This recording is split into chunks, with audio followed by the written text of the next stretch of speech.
And we're recording on Pokemon Day 27th as well. Yeah, 27th. Yeah. It's a good number, as you always say. Very good number for Pikachu. Yep. Yeah, very good number. Clearly, Game Freak agree. They do. What's the Pokedex number for 27 again? Is that Sandshrew? I think it's Sandshrew. Yeah. That's why it was the Spotlight Hour. That's why it was the Spotlight Hour tonight. Sure, we didn't have a party hat, though. Oh, party hat Shrew. That'd been amazing. Party hat Shrew would have been a lovely drop, wouldn't it? Barside, hello. Hey, Barside. Sue, welcome in. Miss you too. Doesn't feel Sue, like a week. I miss you as well, Sue, in spirit. But I miss you too. Since London Go Fest. No, I mean, last Wednesday, Sue went home, so it is a week. It's like more that for Milo, but it's a week. Yeah, it's a long time. Well, it's more than that. It's been half a year for me. Exactly, so, half a year. A week ago today, Sue, we were actually at the commissary having lunch. Ian was replacing Joey on the seat. I posted it on. I think I was in the Joey seat. I was in the. You were in the Joey seat. Leonard seat for Big Bang.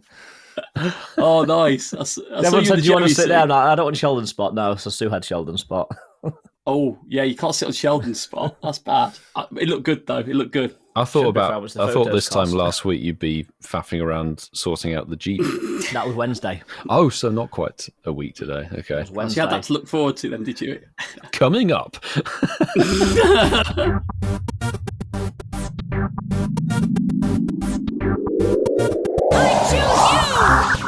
On this week's show, what happened to the Jeep Cherokee? A global success, and what's coming up in World of Wonders. Welcome back to the Incensed podcast. Wrong game, dude. Wrong podcast. Side project. Welcome back to the Incensed podcast, blasting into our 160th show. We have Pokédexi's hand luggage, a shaved and suntanned Cascada. We have the Walkstar 27, and me, it's Black Sheep Coffee Milo UK. It's fantastic to have us all back after our various travels and excursions. Boys, how is everyone doing? We've never been away. You've been asleep. I was just going to say, you've been having a nap. Some of us got back to the UK literally 6 hours before this recording. By choice, Ian. By choice. It is by choice, actually, because if I hadn't got commitment to this show, I'd still be in LE right now celebrating my birthday tomorrow. He's one out. He's one out from. Happy birthday for tomorrow, mate. Happy birthday for tomorrow, Ian. Or happy birthday for a few days ago. Pokemon Day today, Ian Day tomorrow. Cascada Day. Cascada Day. I love the fact you crowbarred that in, mate, because none of us knew it was your birthday tomorrow. I've never told you all in the last 3 years. I think Milo might have. I was aware. So 29, Ian? 29? Add on 40 years. LA's made me a bit more youthful, actually. It has made you look more younger now, mate. I know you shaved. I had no choice. My go-to was getting out of control. Without spoiling it, that was the talk of the global circuit, Ian, was your shaved face. I told Milo I was going to do it before LA, but I actually postponed it. Until I'd gone home. I'm good, Milo. I'm good, thank you, bud. It was lovely seeing you very recently, and nice. All four of us are here. This is good. It's nice. We'll be able to talk about our fabulous weekend. We will. How are you doing, mate? Are you all right? I'm good. I'm missing the fun of LA and the fun of last weekend. Actually, hashtag. Do you remember that? I remember that eons ago. But Coopsy, last time we saw you was in LA. How have you been? Yes, it was trying to run away to do all my raids. Yeah, mate, I'm good. Obviously, I've been back now for about a week, so I've not got jet lag, napping and missing recording times like Mr. Cascada. At least I'm here. Obviously, yeah. It never misses a week. Yeah, shots fired. But yeah, no, obviously missing LA, but glad to be back, and obviously, yeah, glad to talk about everything that's coming up. New season, new month, new day. Yeah, everything's good, mate. Everything's good. New what Pokemon about you, Day. Yes. Yeah. I may have slept past the recording start, but I'm here. I'm totally not jet lagged, and give me a few hours and I'll be back to my normal self. It's like lunchtime for me, so I feel like is it 11 hours? Is it, Ian, on the plane? Is it 11 hours from LA approximately? It's 11 hours there. It's only 10 hours back because of the flight path. But we had some crazy jet stream action. So we actually had super fast flights home. It was like 9 hours. Yeah, I was going to say. Yeah, I think we both got back. Ryanair's good, to be fair. Hours, they do fly well. Yeah, they boosted up the supercharger on the jet turbines. Light tanks. Not the fuel in it. We'll get you back quickly. That's it. Wouldn't want to get on that aeroplane, but I think we've got a lot to talk about, so let's move straight into the main body of the show, as we always encourage our listeners to do. Oi, you dirty dogs, drop your incense. And for anyone who's a new listener who doesn't know what on earth we might be referring to, we suggest that you can play Pokemon Go while listening to this podcast. And then if you happen to, get interrupted? Sorry, yes, I have to interrupt you because you can now, get this, you're going to love this, you can now Roar of Time your incense and make it last for the whole show. That's very true. So just look at the runtime of this episode and then power up the Roar of Time move to compensate. just do that. So wait a sec. Do the listeners not only have a daily adventure incense, they have the normal incense. Now they've got Roar of Time. God, man, amazing. It's all the perks of this podcast. We just keep getting handouts from Niantic. Yeah. It's great. Boosts. But if you happen to get something awesome in Pokemon Go while listening to this show, it can be shiny, a hundo, or something that matters to you, even a Galarian bird that decides to sod off during your daily adventure incense.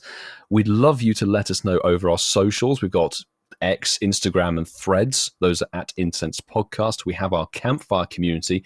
And, of course, we've got our new email, contact@incensedpodcast.com. And, of course, we finally actually have the WhatsApp number. Almost forgot about that. You'll hear that later in the show. And on your posts, you've got to use this hashtag Shinies of the Week. Could you clarify that spelling? That will be SHINIESOFTHEWEEK. That will make your post pop up for us, and we'll actually be able to find them and feature them in our favourite section of the show in the following week. But now, it's time for the other section that is as consistent. And now, children, it's time for Getting to Know You with the Incensed Podcast. So with all of Sinnoh Tour behind us and the season of Timeless Travels actually wrapping up as well, very much in the rearview mirror, we're moving into March. It's the start of spring. It's a new season, not just in Pokemon Go. And if you're in the land down under, of course, you're heading into autumn/fall, whatever you decide to refer to it as. So boys, tell me, what signifies to you that spring has actually sprung? Something that makes you feel when you see it that you've firmly left winter behind. And we'll throw it over to Mr. Jetlag first. I thought about this, and there's two things. So the first one, which isn't my answer, is daffodils, because they sort of spring when it's quite mild early in the spring. But then I couldn't go with that answer because In-Betweeners. If anybody's seen the In-Betweeners and the daffodils, they'll know what I'm talking about. Milo hasn't, obviously. My actual answer, Coop's house, as well. My actual answer is when the clocks go forward, we get the extra daylight, and it just actually feels like we're in that part of the year. Yeah. And for anyone that doesn't know about daffodils, it's to do with daffodils and a golf club. It's a great scene. It's a great scene. Don't suggest anybody tries it. So you're going with the clocks moving forward. It involves a few of these as well, Ian, didn't it? Like that. Yes, it does, yes. Where's the sound effect for that? Yeah, a couple of cans it does. All right, Marky, what about you? Ian did what he does. He likes to list all the options and then covers one. And like I had on my list daffodils, In-Betweeners reference. Yeah, In-Betweeners reference. That's the only reason I put daffodils in there. So I'm going to go a little bit different. I genuinely would have probably said the day's getting longer. However, one thing that this time of year, March, that I sort of relate to as a sporting fan, is you're getting into the final stretch in the football season. March signifies the run-in to the end of the season, the last couple of months. Cow football. And we have got a football sound effect. Still works. Still works, yeah. But for that reason, it signifies the run-in in the season in football. Or soccer for our American listeners. There we go. I was not actually expecting soccer, right, Mark? Yeah, soccer. Football, Ian. Yeah, you do play it with your feet. Even I know that. All right. Coopsy? Very easy answer for me. And to be fair, I'm not copying Ian, but I'm kind of on that page, because as soon as it hits to September, I always think to myself, oh no, because my favourite thing about summer is when it gets to like 9:30 in the evening, you're outside, lovely and, lukewarm.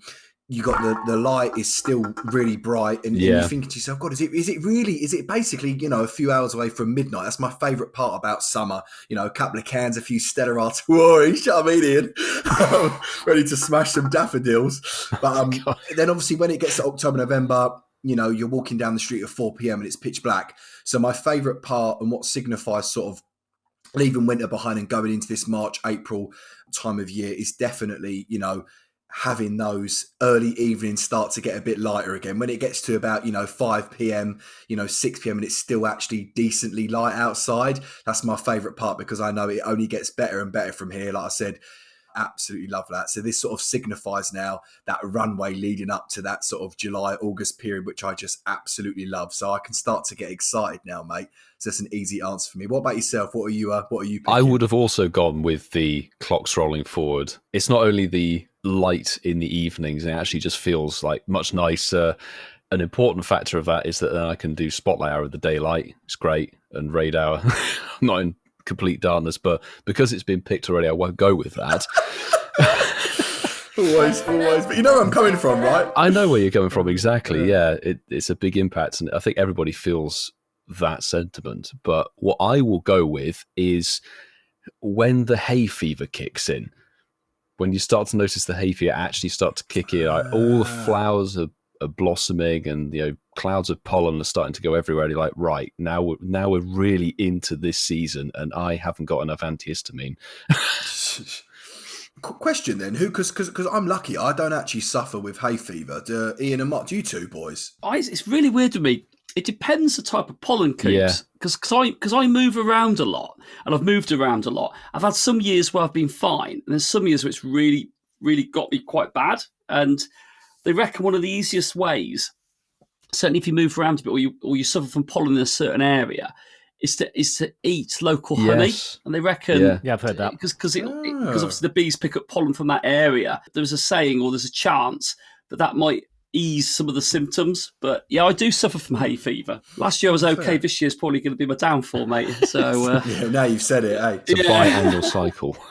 Yeah, exactly. And we know that Ian does, because he was sneezing away during GoFest 2022. That was God, fungus, of wasn't course. Yeah, of course. Yeah. Oh, I'm just one of the lucky ones then.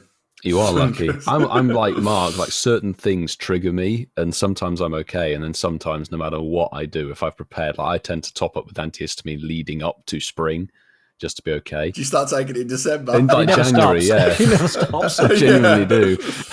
It sort of builds up the, I don't know, resistance, as it were. Yeah, no. But sometimes the hay fever was so bad, it's like I can't even see what I'm doing. It affects my eyes and everything like that. It's not fun.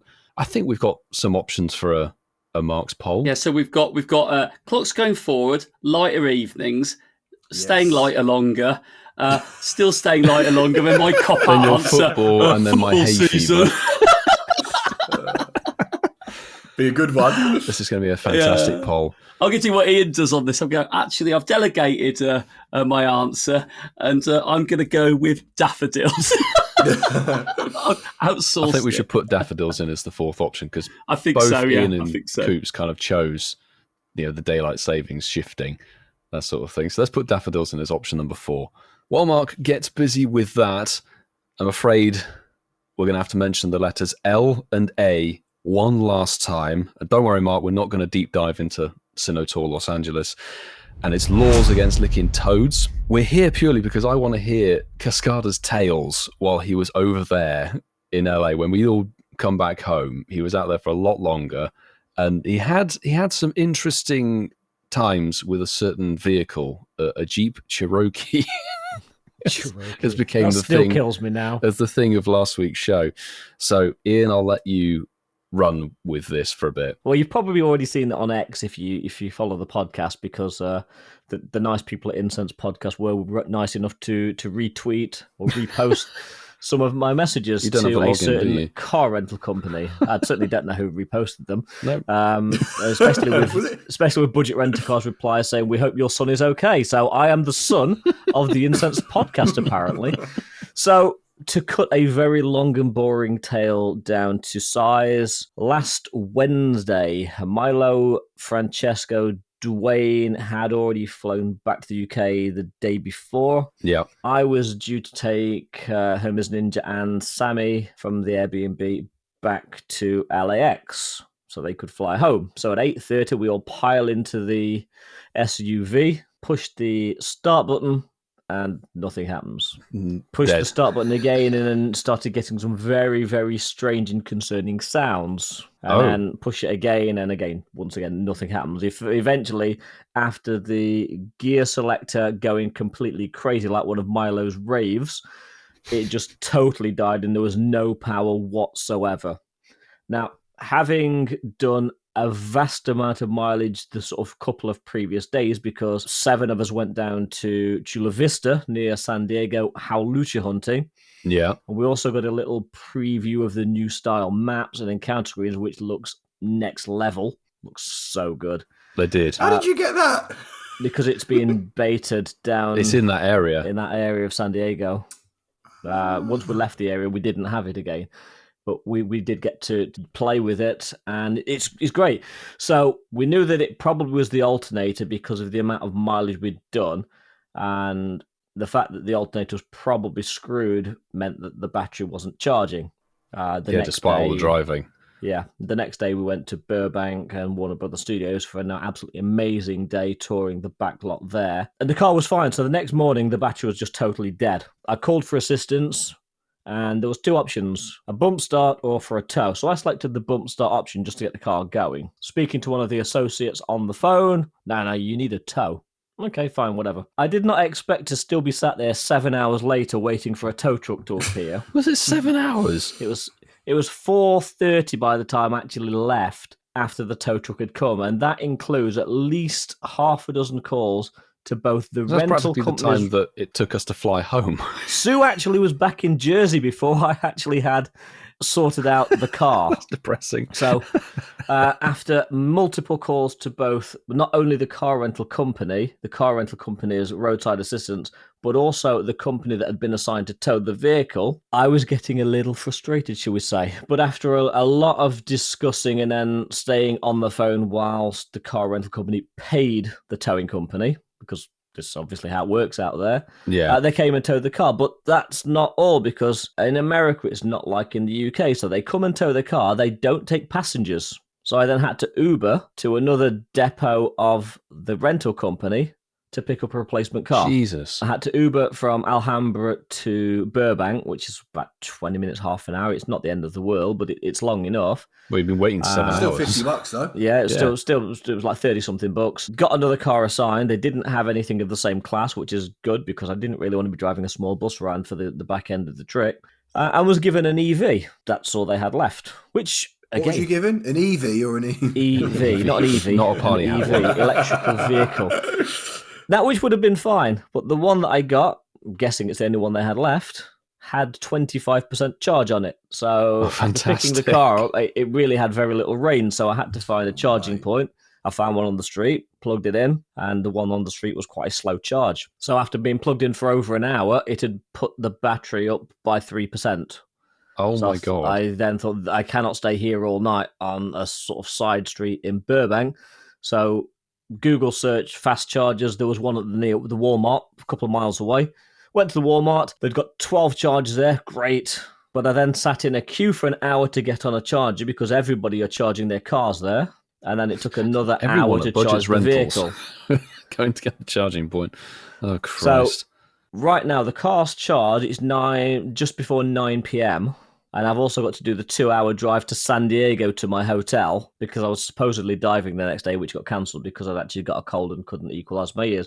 But yeah, got into San Diego at about 11:30 p.m. and I should have been there for lunchtime. Oh my days. What did the company do? Like, I don't want to say compensation, but what compensation? What they did gave you me get a $10. They gave me a $10 coupon towards my Uber, Is that a joke, or and is that then $10? after What? a lot of back and forth, in fact, HermesNinja is an attorney. She got involved with messaging the company with me jointly, and all they would do got 1 day's rental back for the day that I lost sat on the driveway. You're joking.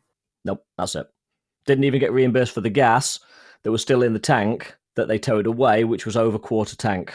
So fantastic service from Budget. Yes. Avis Group, we applaud you.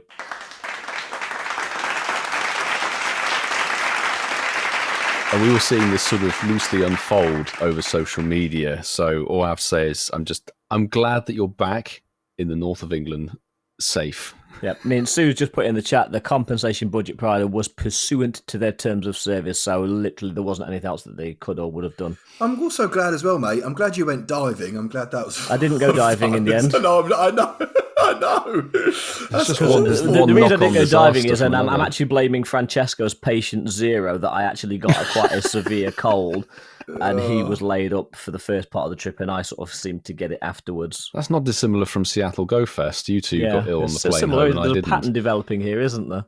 What's going on? Do you want to tell us anything? As somebody who wasn't out there, I saw it unfold on X. And I mean, you are our boy, you are our son. And collectively as a parent group, Son of Incensed. slightly concerned it took them 19 hours to come back and go, oh, we're sorry to hear about your son. If there's anything we do, get them to reach out to us. Like, it's been 19 hours, Sue. Was it Susan who responded? It's been But the 19 funniest hours. thing is, there were a lot of spam budget accounts that were messaging off of that trail. So a lot of them were asking for details, and it was totally not budget, you could tell, because... So there was at least 3 spam budget accounts of people trying to get my details Oh dear. that I Can we have actually your had bank to account block details and and your sort code? What, your Pokemon login? Yeah. Oh, weird. Wow. But you're back now. It's what doesn't kill you makes you stronger. It was an experience. Indeed, and just good that you're back here and it's behind you now, and we've left the broken Jeep Cherokee. That joke can die now. Well, it was Be gone. broke when we picked it up, actually, on the back window, and it wasn't until the last day when somebody said to me, "What does it say on that window?" So I took a picture of the window, and actually you can see the reading, and it's like saying about the radio is broken on this vehicle. Obviously, there were more problems than just that. Yeah, we got video of that. It's fantastic. It was like possessed at one point. It was flicking between dashboard modes on its own. But that was Francesco. Absolutely wild. Yeah, That well, was we pushed Francesco. some button that made it He go was pushing haywire. lots of buttons that made it a little bit unsure of its what it was identifying as dashboard-wise.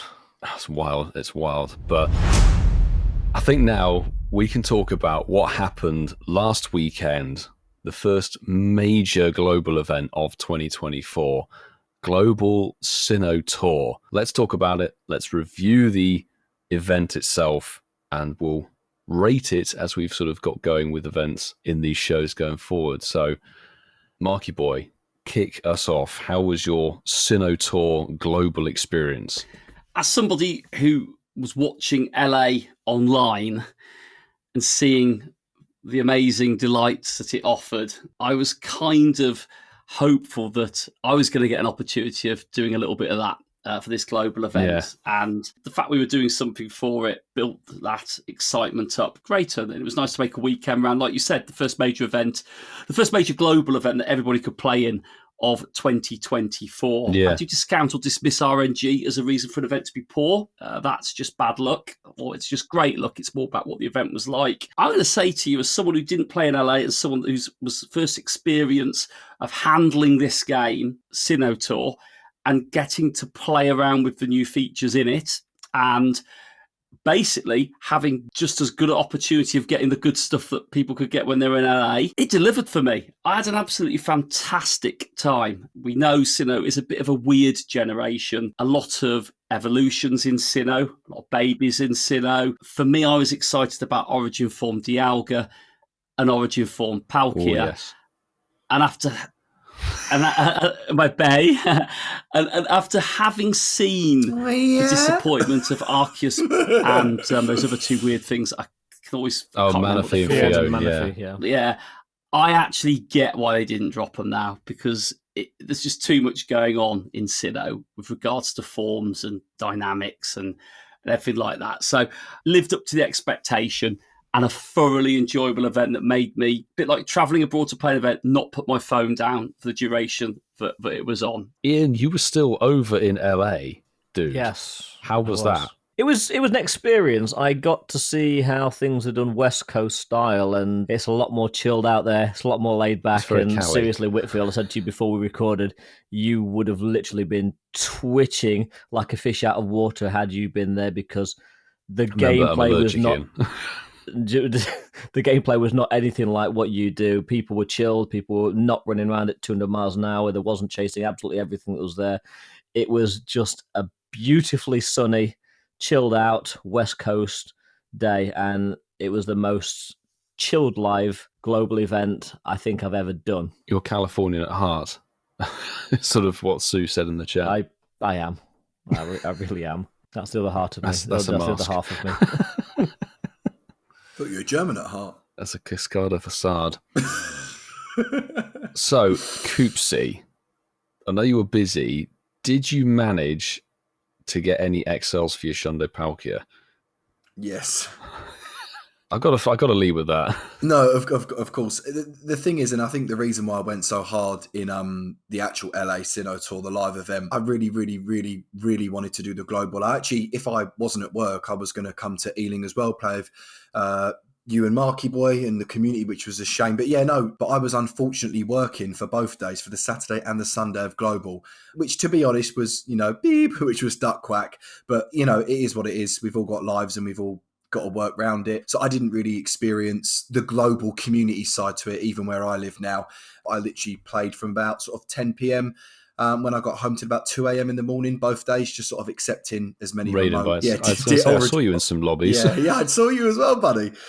Trying to get as much chances of getting the Hundo Origin form, Dialga, and the altered form as I could. But this is probably the only time I actually don't want to answer as the casual. I wanted to play it. But that's kind of really where my extent of the global Sinnoh Tour sort of lies. But it did make me laugh, though, because after all these 2 weeks ended, I did look at my Sinnoh badge and I'm still not gold on it, the medal, which really made me laugh.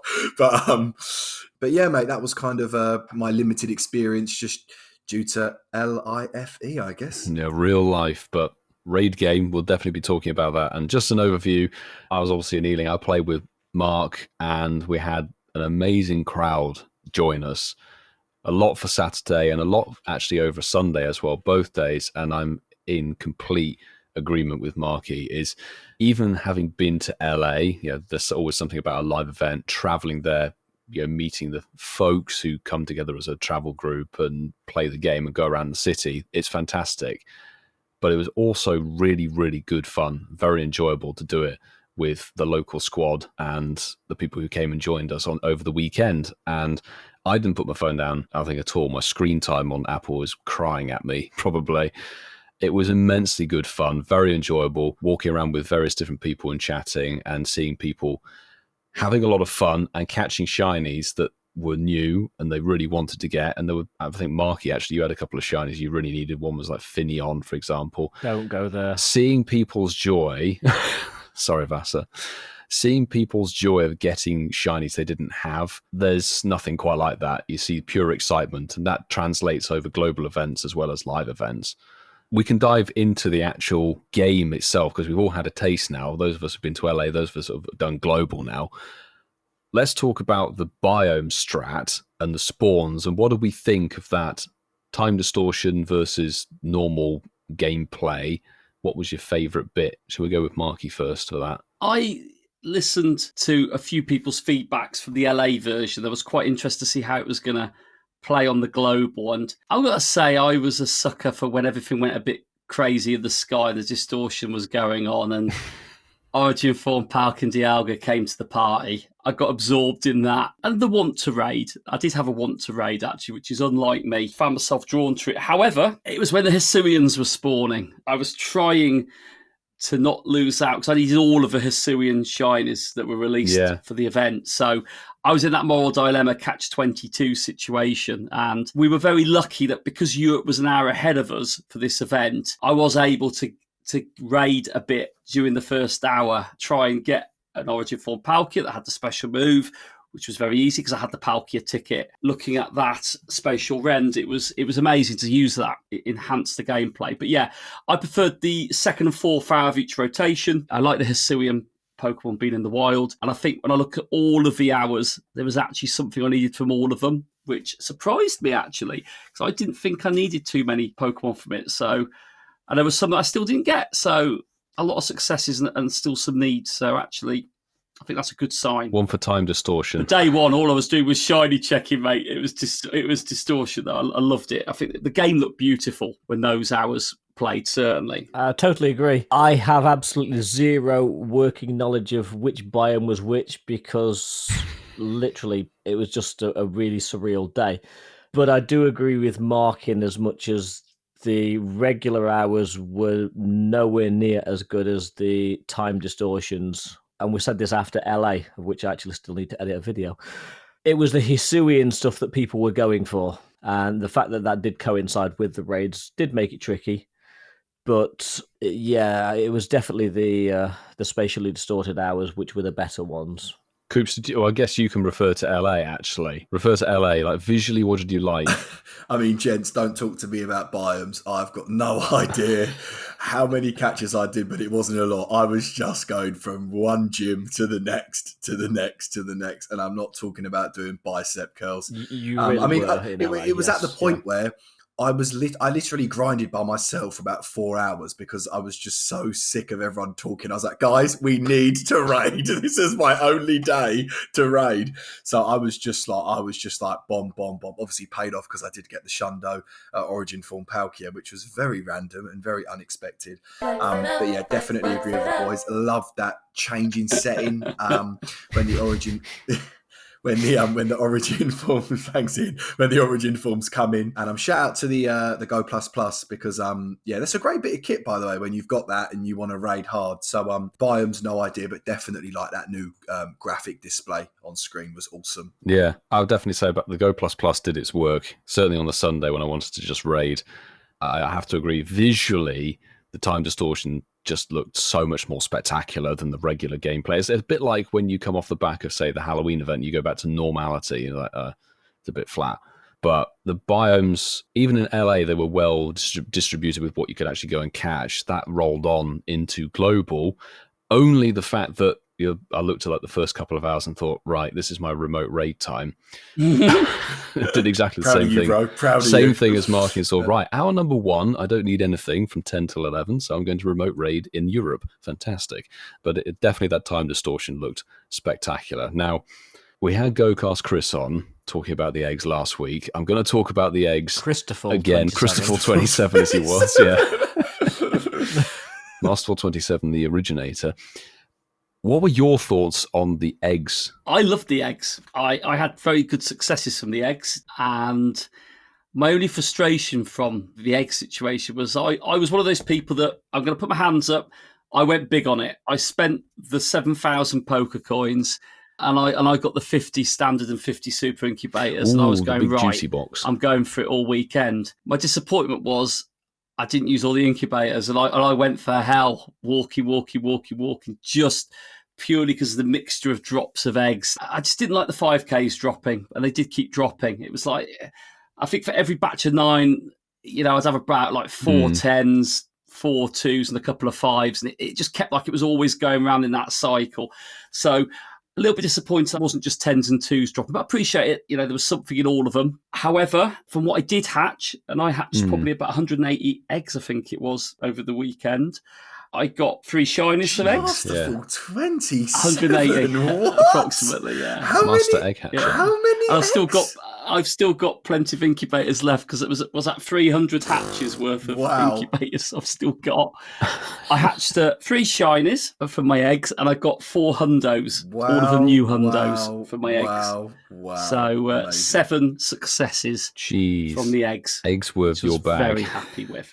They were, and I'll be honest with you, I was always I wanted to do something different. I don't normally do that. This event for me was about walking, doing a lot of walking. It was the half hatch distance for it. And I wanted all the new shinies, and I was kind of like in the regional ones, certainly. And I was like, do you know what? This weekend, there'll only be maybe a couple more this year, potentially, to enjoy the game that's immersive. I just escaped from reality for a weekend and just walked and hatched and hatched. And those incubators are probably sitting now to the next 100 incubators, 50 of each, yeah. That's value-wise, that's mental. Milo, do you want me to... Wow, it's happened again, hasn't it? You know, we have Dialga, we have Palkia in their origin forms, bit of space distortion and time. Do you know, I think it's because he got the Shundo. I do as well. But either way, the Vortex has taken them away from us. Consumed But coops. what an exit, eh? Shundo, and then Shundo and Shot gone. back to Ottawa. Shundo and gone. Well, we don't have to listen about it anymore anyway. We know it happened. But Ian, did you hatch any eggs in California? I hatched more eggs than I'm willing to admit to in California across the live Pasadena event. Because you love eggs. And, well, okay, let's start from the beginning. Eggs are a con. There's no other way of putting it. The egg situation for this event was a pure and simple cash grab on Niantic's part. I bought the 7K box before Pasadena, having already had like about 70 incubators stacked up. So I wanted to go hard. We talked with GoCast Chris, and I think you and I, Milo, were on about 200 eggs when we talked on the Sunday. And then we were still hatching for the rest of the day. Come Global, with the 50% reduced distance, it wasn't as good a bonus, and the eggs were turning over a lot less. The mix of eggs was pretty good, so the 2s, 10s, and 5s, I'm pretty much repeating what Mark said, but there was something to go for in each. For 2 days, I was hatching batches of 9. And I say that's a con because out of all of the eggs that I hatched on the Saturday and Sunday of Global, I got 2 shinies. Was actually probably on the good side compared to some people.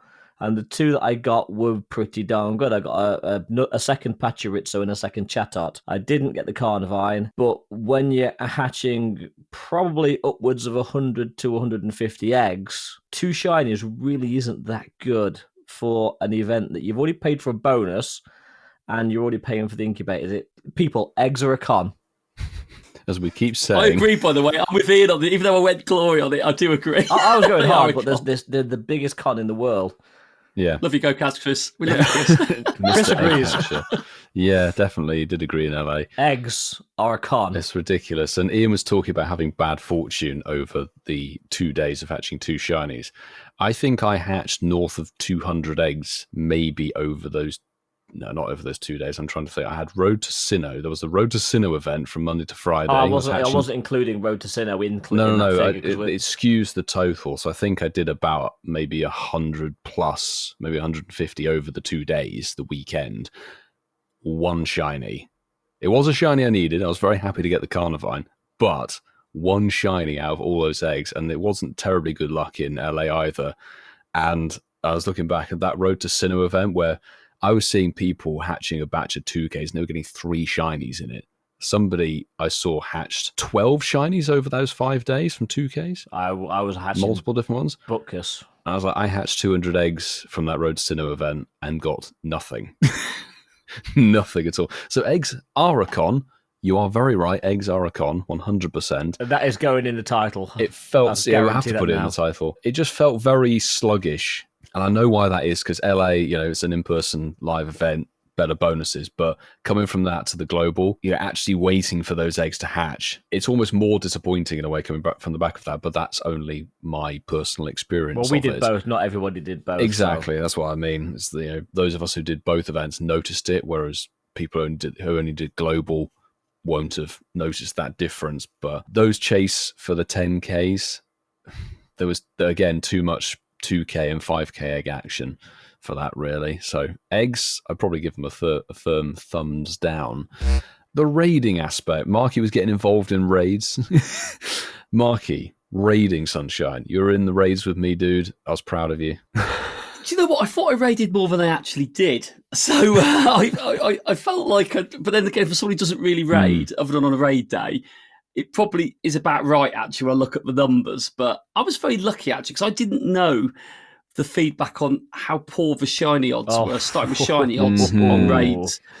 And I didn't know that. And even actually, as we started playing, I still didn't know that until, Milo, me and you did a shiny check on a Dialga, and you got the shiny, and you said that was your first one in nearly 100 raids. I was like, oh my days. And I've looked at my numbers, and I actually did 20 raids over the weekend. I thought I'd done more than that, but it might have been a couple more because a couple did run. But I did 11 Palkia raids and 9 Dialga raids over the weekend. I got a shiny Palkia on my third raid. So I still didn't know at that point how hard they were to find. So I was thinking, these are obviously Nice and 20.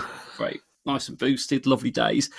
And I got a 98% Palkia in those 11. So I was happy with that. A 15, 15, 14 Palkia. Take that any day of the week. And a shiny to boot. And then I got wind of how difficult the shinies were to get at a certain point, and that's when I think I stopped raiding subconsciously because I thought, if I go any further, I was very lucky. I did a trade with Chaz. I will give Chaz a shout out because I had the Palkia badge. There was no point me raiding Dialga heavily because it was very unlikely I was going to get Roar of Time, isn't it? Yeah, move on it. So, and that's what I wanted one for. So I had the option of playing both of them during the event. So actually, at the end of the first day, me and Chaz had a lucky trade.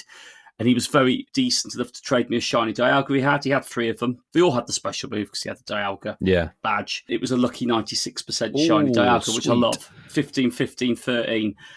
And I've got to say, that's probably my favourite. Not that we'll talk about favourites yet, but I think that's probably right up there. It's one of my favourite Pokemon from the whole weekend. So I had the sort of domino effect after raiding not too heavily at the Pasadena event. I mean, I did my fair share, but I was nowhere near the Milo and Coops levels of raiding in Pasadena. But for Global, I did want the shiny Palkia and Dialga. So I continued to raid. Remote raiding was obviously no limits this weekend. And across the 4 days, because I don't have a definite number, I'm well into 3 figures for raids. Mm-hmm. And it wasn't until 2 hours before the event ended that I got a shiny Palkia, which wasn't my ticketed mon, and 0 Dialga. Oof. So RNG was particularly harsh on me, and I'm just looking in the chat, and a little bit of a flex here.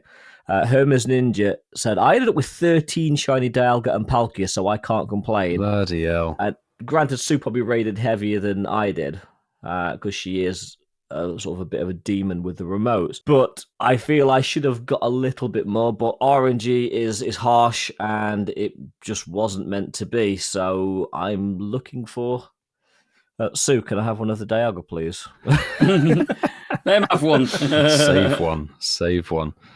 I know that Marky went Pearl, Ian was Diamond, like myself. Now that is actually a good talking point because it seems, and obviously a ticket's a ticket. There shouldn't really be any difference, but Pearl ticket holders seem to be getting better shiny luck on the legendaries than Diamond ticket holders. Well, it's weird because I looked at mine, and I'm going to have to include LA as well, because in LA I did probably 100 raids of together combined, roughly. I didn't get any shiny legendary while in LA at all out of 90 to 100 raids, which is ridiculous. That's Then the first remote that came through from Germany, shout out Christian, got me the shiny Palkia. And then I went Diamond, right? It seemed that Palkia was way more shiny boosted for me than Dialga. I did do probably a few more Palkia raids just because there were more invites flying through for that.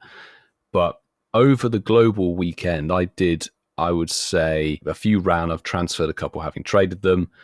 North of 330 raids over the 2 days. And I was remoting until 3 a.m. with Hawaii and Las Vegas and everything. Did total up to get 15 shinies, because one of them's traded actually from Sue.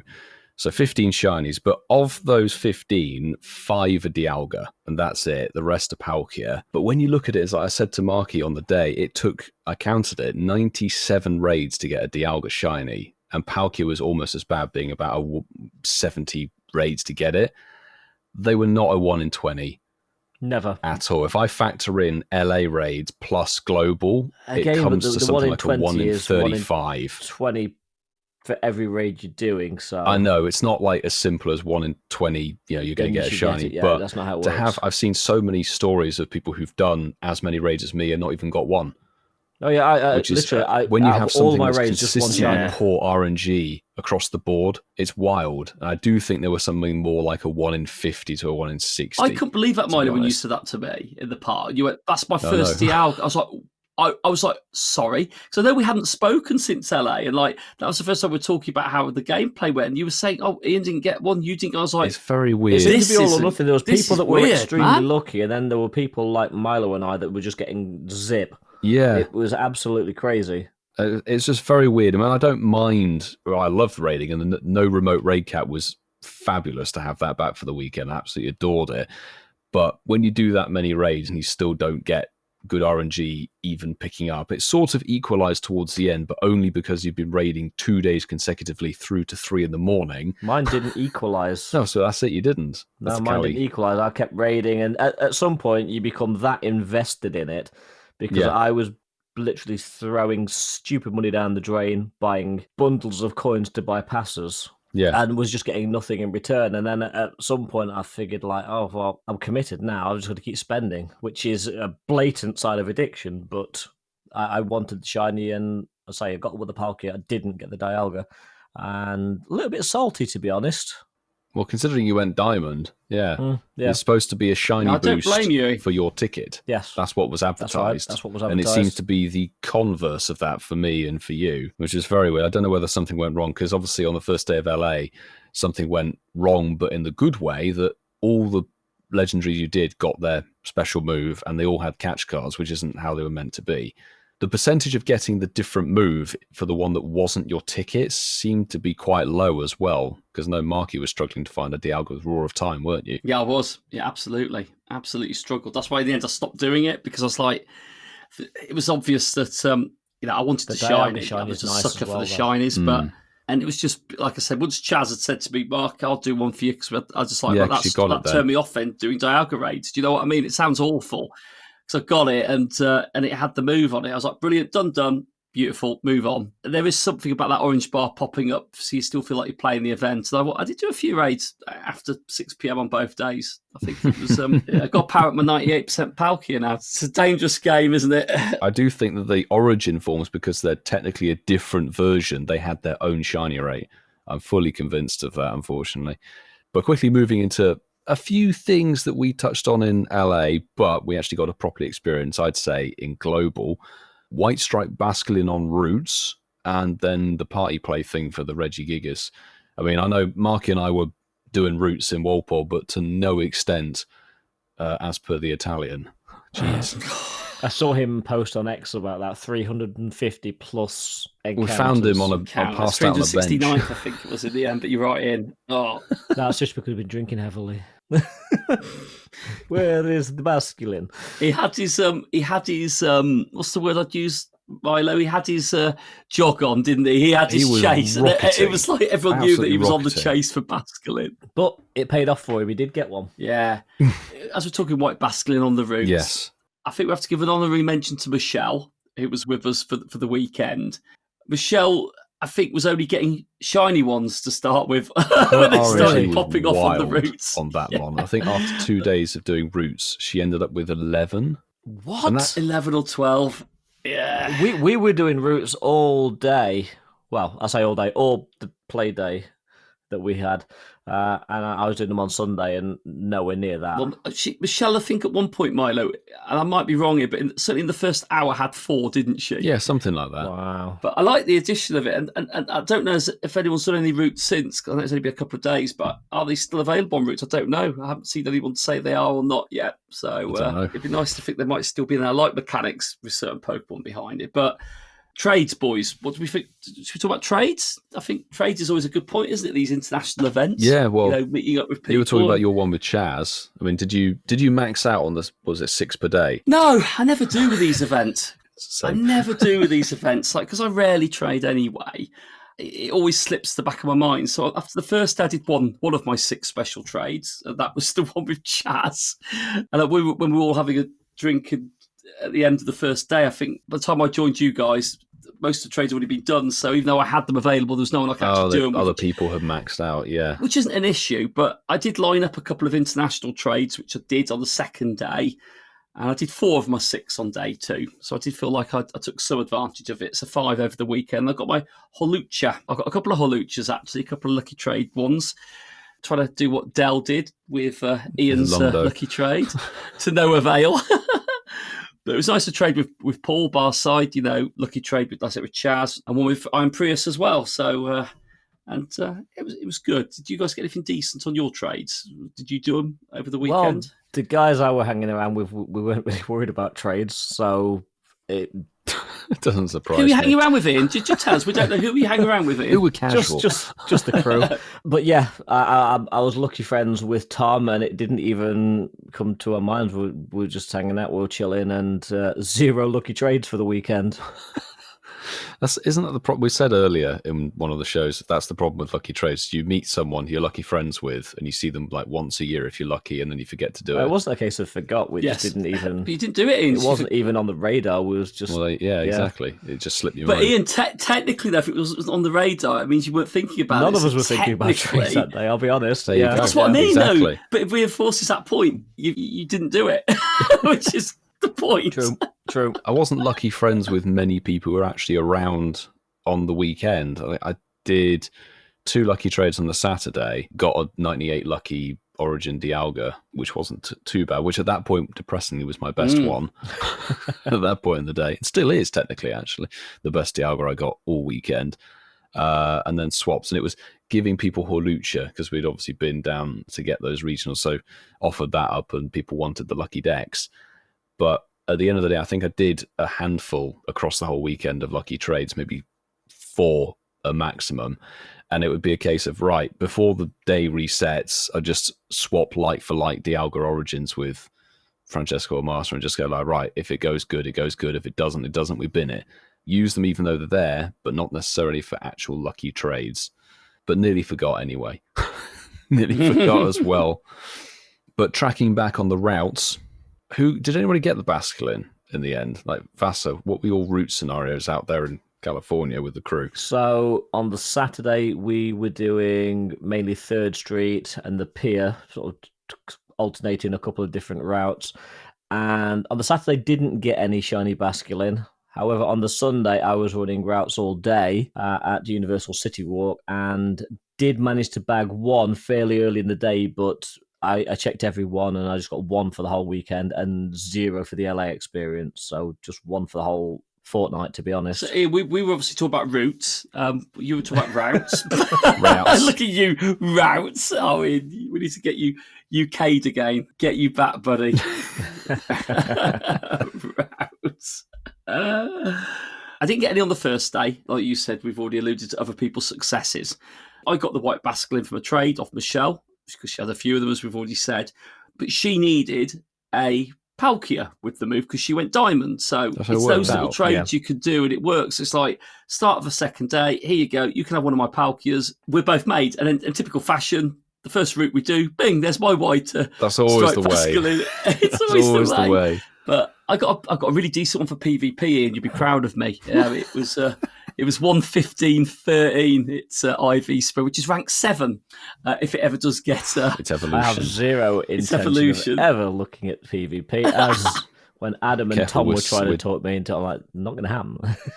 No. We don't want to dip our toe in the dungeon on this show. Thank you. Well, we know that you secretly do, Whitfield. No, it's all right. I'm reformed now. I will check your phone when we meet up for Community Day Live. I can show you. Definitely, the track record is solid again. But I got 1 Basculin shiny per day. I was doing routes constantly, like the whole 10 hours or wherever it was of the event. Sometimes we went off piece to do a raid and come back or whatever, but you'd leave the route running. Yeah, because you could do that and it would still spawn. Yeah. Thankfully in Walpole, the routes are sort of a loop, so you can refresh it and do that and do different routes if you wanted to. But 2 shinies I was happy I got if it ever gets the ability to evolve. 3 technically. You do need 3 technically because it gets different forms for male and female. Basculin Legion has different forms. I've got 1 male, 1 female, so I'm sorted for the Basculin Legion, which is nice. But I will say this is the first time since kind of the feature got released I've seen hordes of people doing routes actively. If they left White Stripe Basculin in routes, I think people would do them more. I mean, it's a bigger sell than Mateo, let's face it. And I think I said at some point, I can't remember if it was on this show or if it was in a video somewhere, that routes needed something extra. If they had an exclusive spawn, we were probably talking about LA or one of the posts about it, that Basculin shiny chase made people do routes left, right, and center. Without a doubt. You know, I mean, even we in LA, we didn't really do too many routes, as it were. We only did them waiting for the hop-on, hop-off bus, Spiritomb stop at the tar pits, and it was like a 270-meter route, but we just went back and forth, getting 3 spawns per time. But people still did it, and same in Walpole, same in Ealing, obviously same where you were playing. They finally made a good use of that feature, which is really nice to see. Yeah, if they left it in, it would encourage me to do more of them, for sure. I'd still be chasing it. I'd still chase it. I would be. Now I've checked my 3 that I've got, and they're all the same gender. I'm like, No, oh no. no. I'm like, He's got to find another one. I need to find another one. Oh dear. He needs to get one more. But there was one other feature that was a recent addition in 23, the party play function. We obviously had a taste of this in LA. I don't know about you boys, but I saw people partying up, doing the thing, and then disbanding the party and not bothering. Party play was an interesting one for me because it's a feature I've never really used in the game before. Because when you're on your own, You can't play party. Yeah. you can't play it. And I think when they dropped it into game originally, there was a lot of things I didn't get because of that. And I know we did joke a bit, so the rewards weren't that great from it. But I think now I've seen it, I do like the idea of it. But in saying that, we did try and do a party play on the first day of Sinnoh Tour. And it was nice seeing the 3 or 4 of us on the map walking around together, but it didn't add anything to me, if I'm being honest with you. And it just adds an inconvenience to the game. I think we picked a duff one as well, because like it was saying catch 15 water type, and it was the hour there was no water type. There was Pokemon steel, in it. water, or rock. I think that they would throw at us quite regularly with the tasks. It was those 3 tasks because of the 3 Reggies. And I remember when we did our party and we're going, which one of those spawns in Biome 1? And as it turns out, I think it was Magnemite, but we picked ice or something, and everyone was sat there. And that was it. Like, there's a Spheal on someone's lure. Everyone catch it. And then we realised we're just being stupid. Yeah, I do like these tags now on the Pokemon. I was about to go there, yes. I think that's such a... No. Go on in. Go there. No. Go on in. Do it. That was the only input I'd had on Unison. That was the only input I'd got on party play, to be honest. 2 things. The fact that they didn't kick you out after an hour, so you could just establish one and just leave it all day. And the tags at the bottom of your Pokemon card, which is actually great because you get to see who was with you at the point when you caught a specific mon. Yeah. They obviously lose them when you trade them, don't they? I can imagine. I don't know. I've not tried it. No, likewise. But I did like that. I thought it was quite a nice little memory, isn't it? Almost. It's like a. If you get something really good. My Hundo Stunky has got a great tag on it, which is one I'm never going to get rid of. You got a Hundo Stunky. Not a shiny, but a Hundo. Nice. Yeah. Hundo. It's really cool because you can search party in your storage and go back through and look, and you're like, ooh, all these Pokemon now have a party symbol or party tag on them. Like the Nundo Basculin that I got randomly has got the party tag with the people who I was in the party with. And you go through and realize I've got so much like stuff that's now got this party tag. I don't know when that actually got added into the game, but it's just a nice little I only touch. noticed it on Saturday. I'm guessing it must have been there prior to that. Right. So here we go. I So think it's Chaz was in relatively a new. party when he got the shiny Dialga, and he's traded it to me, and it loses it. Oh, it just, gets it's the same with lost. a party, but it loses to people because I wasn't in that, which makes yeah. sense because I wasn't in there. But yeah, I've got ones that I've done raids. It says on it, with your party, Pokemon UKYT. That's a nice memory. Milo. Yeah, it's really nice. It's like the shiny Chimchar I got. I got that in the party with you and Kerry and Zachary. And when you got your first shiny Dialga, it has my name Yes. in it, which is a nice memory, Milo. Don't trade I it. will never trade. Actually, no, sorry, I think I did already. It's with Chaz now. He's a nightmare, Rest in isn't he? peace. He's a bloody Nothing nightmare. Rest in any peace, meaning party to Milo. tags. Well, my first shiny Pokemon, one and only one, does have Milo in it, and I'm not Oh, trading that there you one. go. Milo's Monkey. in Palkia. Oh dear. You're on my Goodness shiny me. Turtwig as well, actually, Milo. Looking You at search this, up that's a party and memory. go, all these shinies and legendaries that have this tag on them, 'cause Essentially, if have you was to- in a party for the whole day of Saturday Yeah. and Sunday, then Pretty much. literally everything can be tagged to that party. I think a lot of people actually ran it for the party play boost in raids to get them done quicker. But I think we've talked extensively about our global Sinnoh Tour. Shall we dive onto our social media? We did reach out to our awesome community because we have been talking about eggs as part of our debrief on the Sinnoh Tour Global. The question I did pose to our listeners was, going into Global Tour Sinnoh, which of these shiny egg-locked Pokemon were you hunting for the most? As always with this, we do like to get some comments from our listeners, but we had 244 people on the poll for this one, Ooh, which is smashing. a smashing number. So we're going to read a handful of responses because there were quite a few on there. But our friend Kate, that's Neon Pink, has put, well, my gift history sums this up. I didn't get a shiny or a hundo, so yeah, cry face.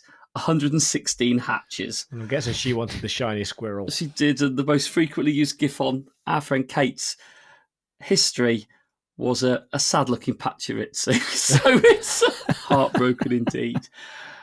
B. Jerry said, Chatot, it was the only one from the in-person Sinnoh event that I still needed. Unfortunately, the shiny look wasn't with me for the global event either. Oh, ouch. Yeah, I was a bit envious of you boys seeing our man Denticles. He was out there, bless him. Yeah, a lot of people very come impressed. up on the LA event. He put, I wanted all 3 regionals before leaving LA, but couldn't get Chatot.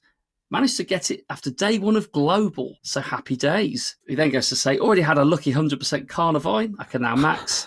I got 100% Pachirisu from trades in LA, and 100% Chatot from trades with Neon there after Global. Aww. Well, smashing. Absolutely.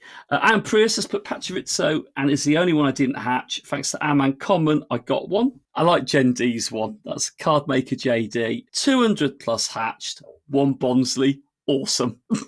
Wow, that's fantastic. a kick in the teeth, isn't it? Yeah, it really is. It's an absolute kick in the teeth. Sue, our very own Sue HermesNinja, hatched all of them from LA, smug face, but all I can manage to hatch during Global was 1 Poultry Bonsley. Bonsley in there. The damn Bonsley showing his face. I know. Let's pick a couple of others. Dylan here, that's D Clan the 174. Let's get some new people in the mix. I was trying so hard to get Chatots during Global since I got multiple of the other 2 in LA. Thankfully, I got lucky in the last hour of the event on Sunday. Shiny Well Chatot. done. Well Nice. done indeed. Jasmine, that's another new person from I've seen before on the poll. I Jasmine. wonder if that's Apple- Jasmine that played the live game. Oh, yes. Maybe. Maybe. Jasmine has put, I only have 2 kilometre eggs still unhatched, so I wasn't particularly hunting, but I would do anything for one of those 2K eggs to be a pink Pachirisu because it is simply a pink squirrel. What's not to love? The other shinies don't blow me away, which is... Pachirisu was the best of the 3 regional shinies. Yeah. You've got Joe Joba's Witness has put, Pachirisu is my regional, so it was no big deal for me. I was after Chatot since it's furthest away from me. Ended up getting Carnivine. Slap bang in the middle. We've got Tudor. That's Tudor Roman numerals V11. So I imagine Tudor the 7th has put was most hunting Pachirisu. Managed to get that and Chingling. So that's a Nice, that's a that was a double good win. one. Yeah. And Christian Foti has put, I wanted all the regionals, obviously, but the main one was that pink squirrel. I hatched 179 eggs, got 1 shiny Bonsley. What's the deal with the Bonsley? Oh, my There's a God. lot of shade on Bonsley. Sorry, people. But has put, the girlfriend got it, but safe to say I am not buying incubators for a good long while. Well, they're not going to be in the incubators, unfortunately, or in the eggs, I should say. So loads of people commented. Really good. Thank you for engaging with us on our Awesome. on my poll. So Awesome. the results were as follows. In 4th place, with 3% of the vote, here we go. Oh. It was Chingling. That doesn't surprise me. But there's a bit of a gap now, because in 3rd place, with 4% of the vote, Wow. Ooh. it's Carnivine. Wow. Yeah, it's not an amazing shiny, to be fair. And also, It it's looks probably like for us, it's probably the easiest of the 3 to get because Florida isn't very far away for us to fly to. That'll be it, I think. Yeah, I think you're absolutely right. To be fair, geographically, it's closest, isn't it? For us, yeah, certainly. In 2nd place, with a respectable 23% of the vote, it's Chatot, which is quite a trek lovely away little from us. parrot. Yeah. So Pachirisu's won by a massive Landslide. margin. 69%. Oh, We were nice. Nice.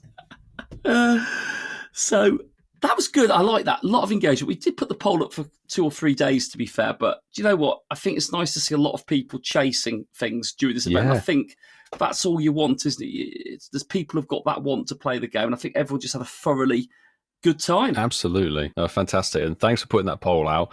And thank you, everybody who voted on it and commented on it, because we'd love to hear your guys' experience and what you are chasing. Indeed, and the results make sense because Chingling is going to be in the egg pool anyway as a hatch, whereas the regionals are locked to their own regions. And Florida is somewhere where, let's say, you can get to in 7 hours? Not far. Absolutely. But that time has come, boys. We have to rate out of 10 Global Sinnoh Tour. And Unfortunately, I'm going to have to say on behalf of the casual, he'd probably say 10 out of 10 because he got, oh no, so that was LA. He got a Shundo Palkia in LA. So in terms of global, he only did remote raiding, really. So it's kind of non-applicable, really, just chasing those Palkia XL candies. So I'll say Masterful 27 out of 10. What would you give Global Sinnoh Tour? I'm going to be a bit cringe here. Been a while since I've been in a big group of friends playing the game, having a blast. And the highlight for me, outside of the actual game, was actually bringing like a new friend of mine down to Ealing with us. It's good to have Ash with us. It was lovely for Ash to come down. And I think it opened up Ash's eyes up quite a lot with it all as well. And he was like, this is amazing. And I think for me, the real humbling moment, and this is the Pokemon Go community that we have built up around us, that people immediately were like going, oh, Ash, how you doing? And Ash is like, who the hell are you? And he's like, oh, we've seen you. And immediately he was just like one of the gang there. And he found it quite overwhelming. I don't want to speak for him because that's not fair, but he did sort of say that was a real amazing moment. And a lot of different emotions were flying around. But I had some great luck with the event. I got the Pachirisu shiny, which for me was amazing, and I got it for the research, actually, not an egg. So and I left with loads of good things, and I haven't mentioned it yet, but my biggest highlight was getting all the Hisuian shinies families completed from the event. Tick. All of them. So nice. that was fantastic. I loved the game. I loved everything it had. I was very critical about it when I saw it on paper, but actually playing it changed it. And I think because I just was craving for that interaction with loads of different people. I'm going to give it a real solid 9 out of 10. And I'm being really honest. It's going to get a good 9 from me. And the only reason I haven't given it a 10 is because things can always be better if they can be better. But yeah, a solid 9 out of 10 for me. Fabulous. Starting off strong. Vasa. This is where it's not as strong. The event was probably, like we said with the LA event, it was probably the best tour event in terms of the setup and so forth. But there were, in my opinion, some inherent issues in as much as the egg hatch rates for shinies, abysmal. The raid shiny encounters, abysmal. And they were both paid, ticketed add-ons. So I'm taking all of this into account. The spawns, for the most part, they are what they are. Sinnoh is probably the most uninspired dex, and the spawns were pretty paltry, only sort of bolstered, in my opinion, by the Hisuians being in there. There was very little that was new to chase. I'm going to go 7.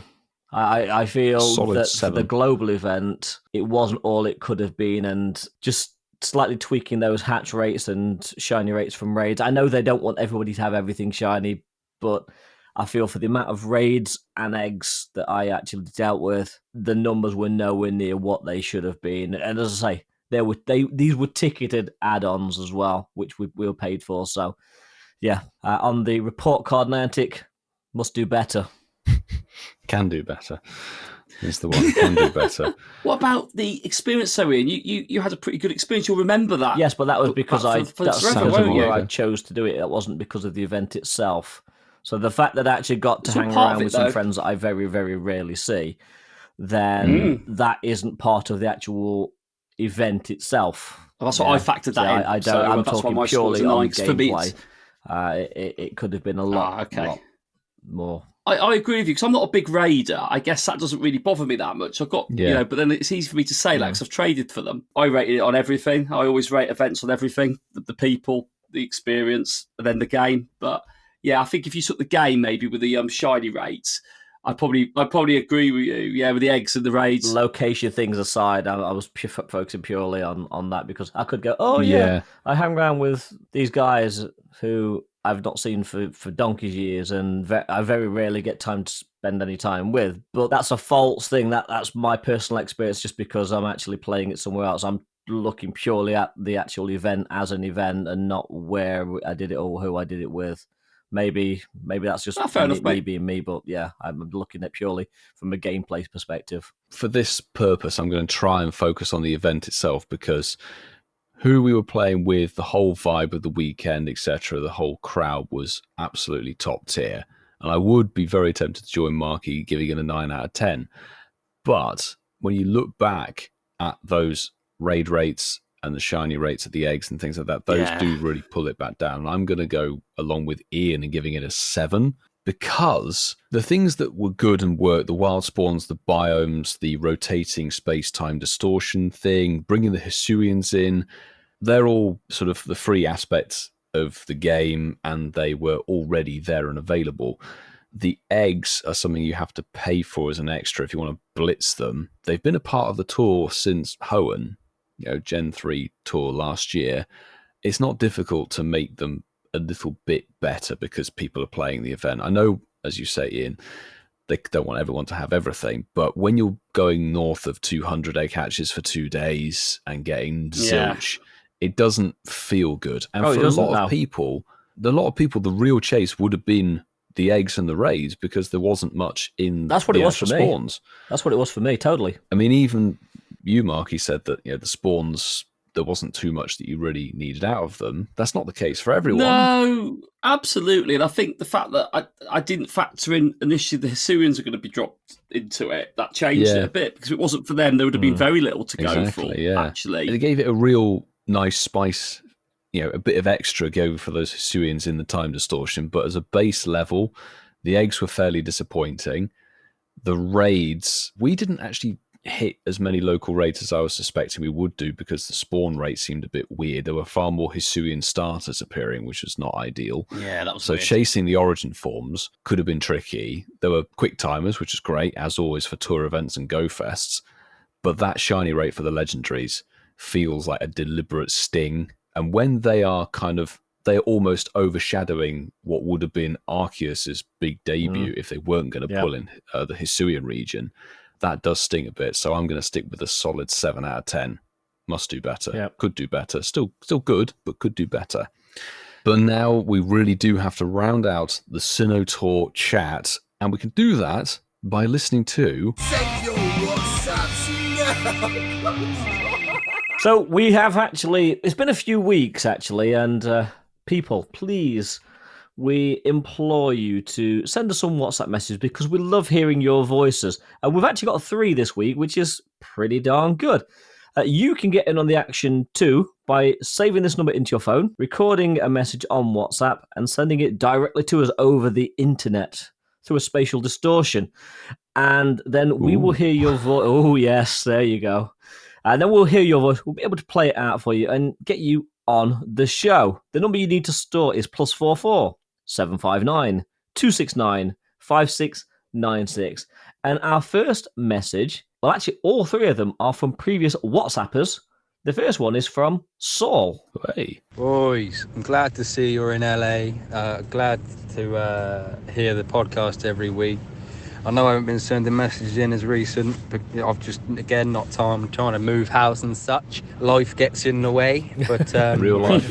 Yeah, no, again, you're all doing a great job. And the fact that all of you are on the old Pokemon Go page, the front page of Pokemon Go, that was just, it's good for the Incensed podcast. That is, I can't believe that's happened for you. It's great publicity, I guess, through Pokemon Go and Niantic. That's great. This one of the most great things they've done in a while. But yeah. But I hope you're having a good time in LA. I hope you catch all the shinies, all the new shinies. And I heard about Ian's little mishap with the car. I hope that's all sorted out, and they don't really deserve the money, so just don't bother giving it them. But regardless, I hope you're all well and keep it up. Well done, boys, and see you soon. Thanks, Saul. Thanks, Saul. Don't you worry, Sol. I'm keeping it up with the poll. Don't you worry, boy. The rental car company had all the money before I even left the lot, especially with all the upgrade fit charges that we had, because we needed more seats in the vehicle. Yeah. But, well, you know what? When we hire a SUV and then we realise there's not enough space for 7 people, we need more seats. We pay more cash. Anyway, our second message tonight is buckle up. It's a long one. Kerry Spikes has been on from India. Hey lads, this is Kerry Spikes again reporting from India after the completion of day 2 Sinnoh Tour. It's 6:15 and I've played fully, and I would like to share a few thoughts. I had to delete my previous message because Mr. Waterfall instructed that my messages are too long, so I need to keep them short. So here's I'm gonna try to keep this one short. Okay, let's talk about the good. And Thank you for featuring Joe Beats last episode. Oh my God, she's a godsend. She's like a Milo 2.0. Her after she on day one, people joining her raid spent around 70,000 coins worth of raid passes to join her raids, and because of her, like I was able to do a lot of raids. Her Twitch. So thank you for featuring her. So she's got a great personality. And these 2 days were just two mega raid days for Origin Farm, Dialga, and Palkia. I think the global movement just focused on raids. I think spawns were nothing special. They were mind-blowingly, absolutely dull. Totally, it would be less than mid, I would say. Like the what kind of spawns is like Chimchar Piplup and Electabuzz Magmar, Starly, Bidoof, Finneon. I don't know. The only thing worthwhile is like Stunky and I guess the Burmese or the Shallows. There's nothing new in the spawn pool. It's very dull stuff. There's Sneasler, I guess, but all the good stuff is in the eggs. And oh my God, the I didn't even want to turn on the incense because I knew I would get disappointed. First of all, the community here is still it's very sparse, I would say. It has not been revived after the remote raid pass nerf after COVID. Like small communities like these, it's tough to revive them back. I'm trying to hold it together, but on a good day, it's like 6 to 7 people. But yesterday we were like 4 to 5, and today we were 4 to 5, and we met like 2 or 3 more new people. But basically, everybody was just raiding. Nobody was catching. There was no catching at all. Like I didn't see anybody. Oh, I have to go catch this. Wait for me. No, nobody was. Like everybody was just focused on doing the origin form raids, and the features were, I guess, like the spatial rend is a bit gimmicky, but still, these are good features to play with. And I mean, good on them to introduce these features like this. I mean, keep the game fresh. But I don't know why the global event sucked so much. And it's nothing compared to what you guys experienced.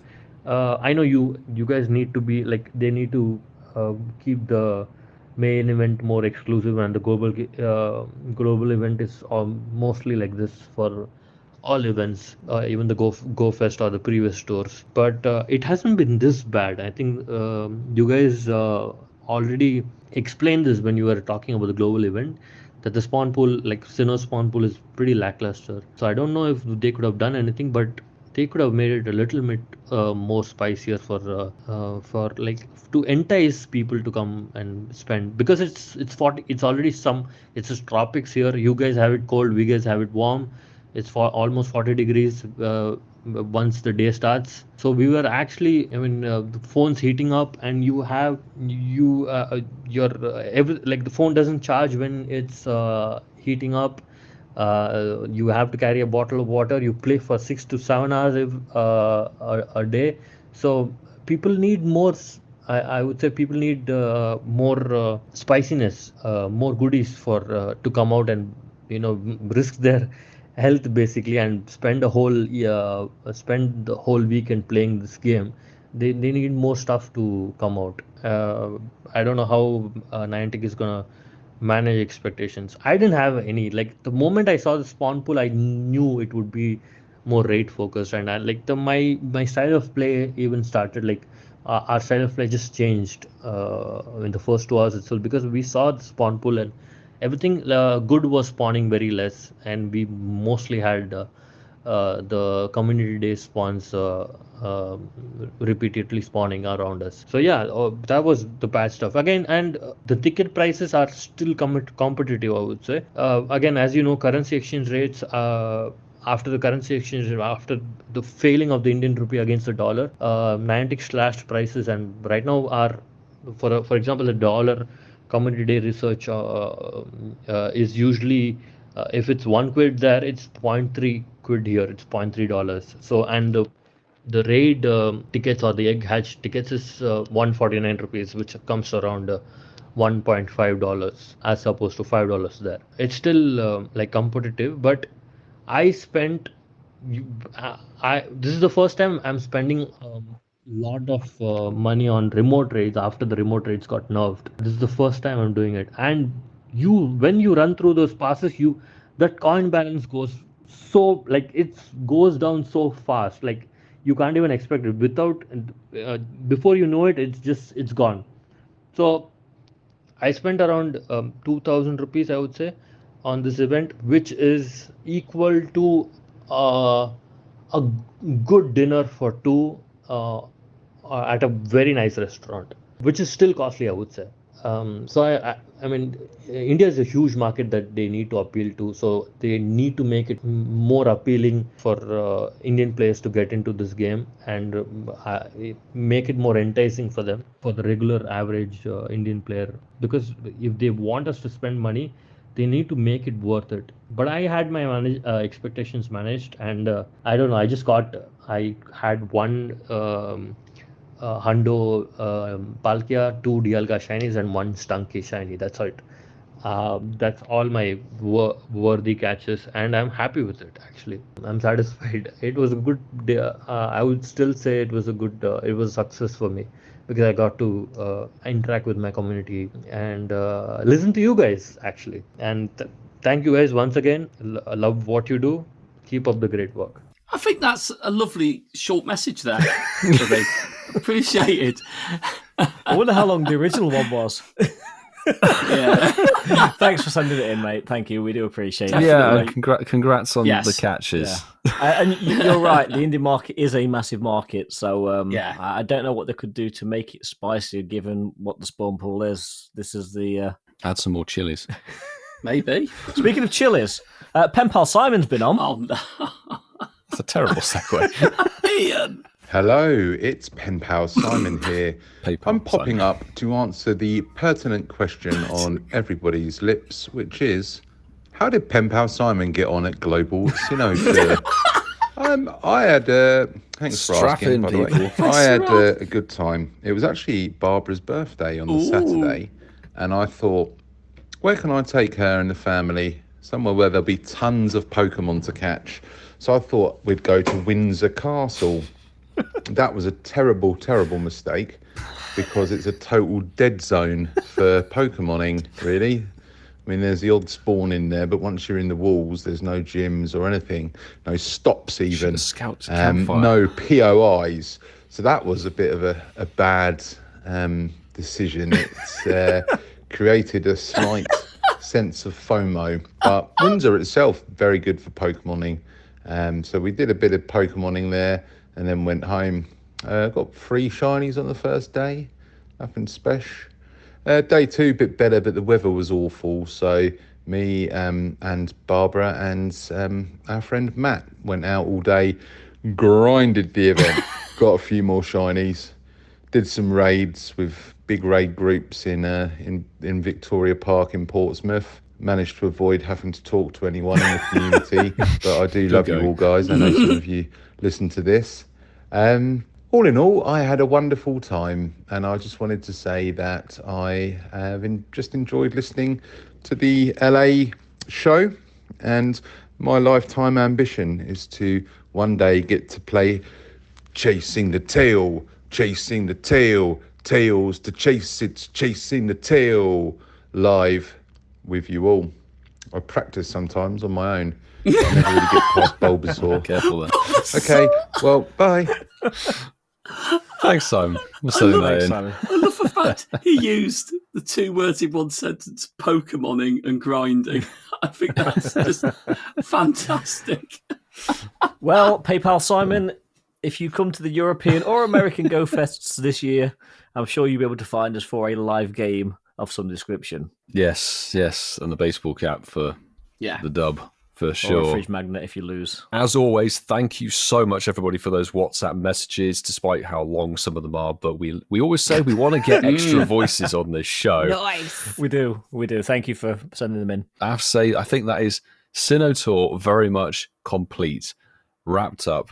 I know it will definitely hold many special times and memories for me, and we only have 1 year until Unova Tour, boys. What do we think about that? But some say that Niantic interns think that doing a route in-game count as one of your 5 a day. And on Pokemon Day, they must all dress up as Pikachu. All we know is, it is time to... Ask the intern. So, this is coming off the back of the Pokemon Day Spotlight Hour. And when we looked at the calendar for Spotlight Hours, we're all a bit perplexed. Why is it Sandshrew? And then earlier, before recording, clicked in Mustle27's head. It is Pokedex number 27. It's the Pokemon Day, Pokemon Muscle 27's day.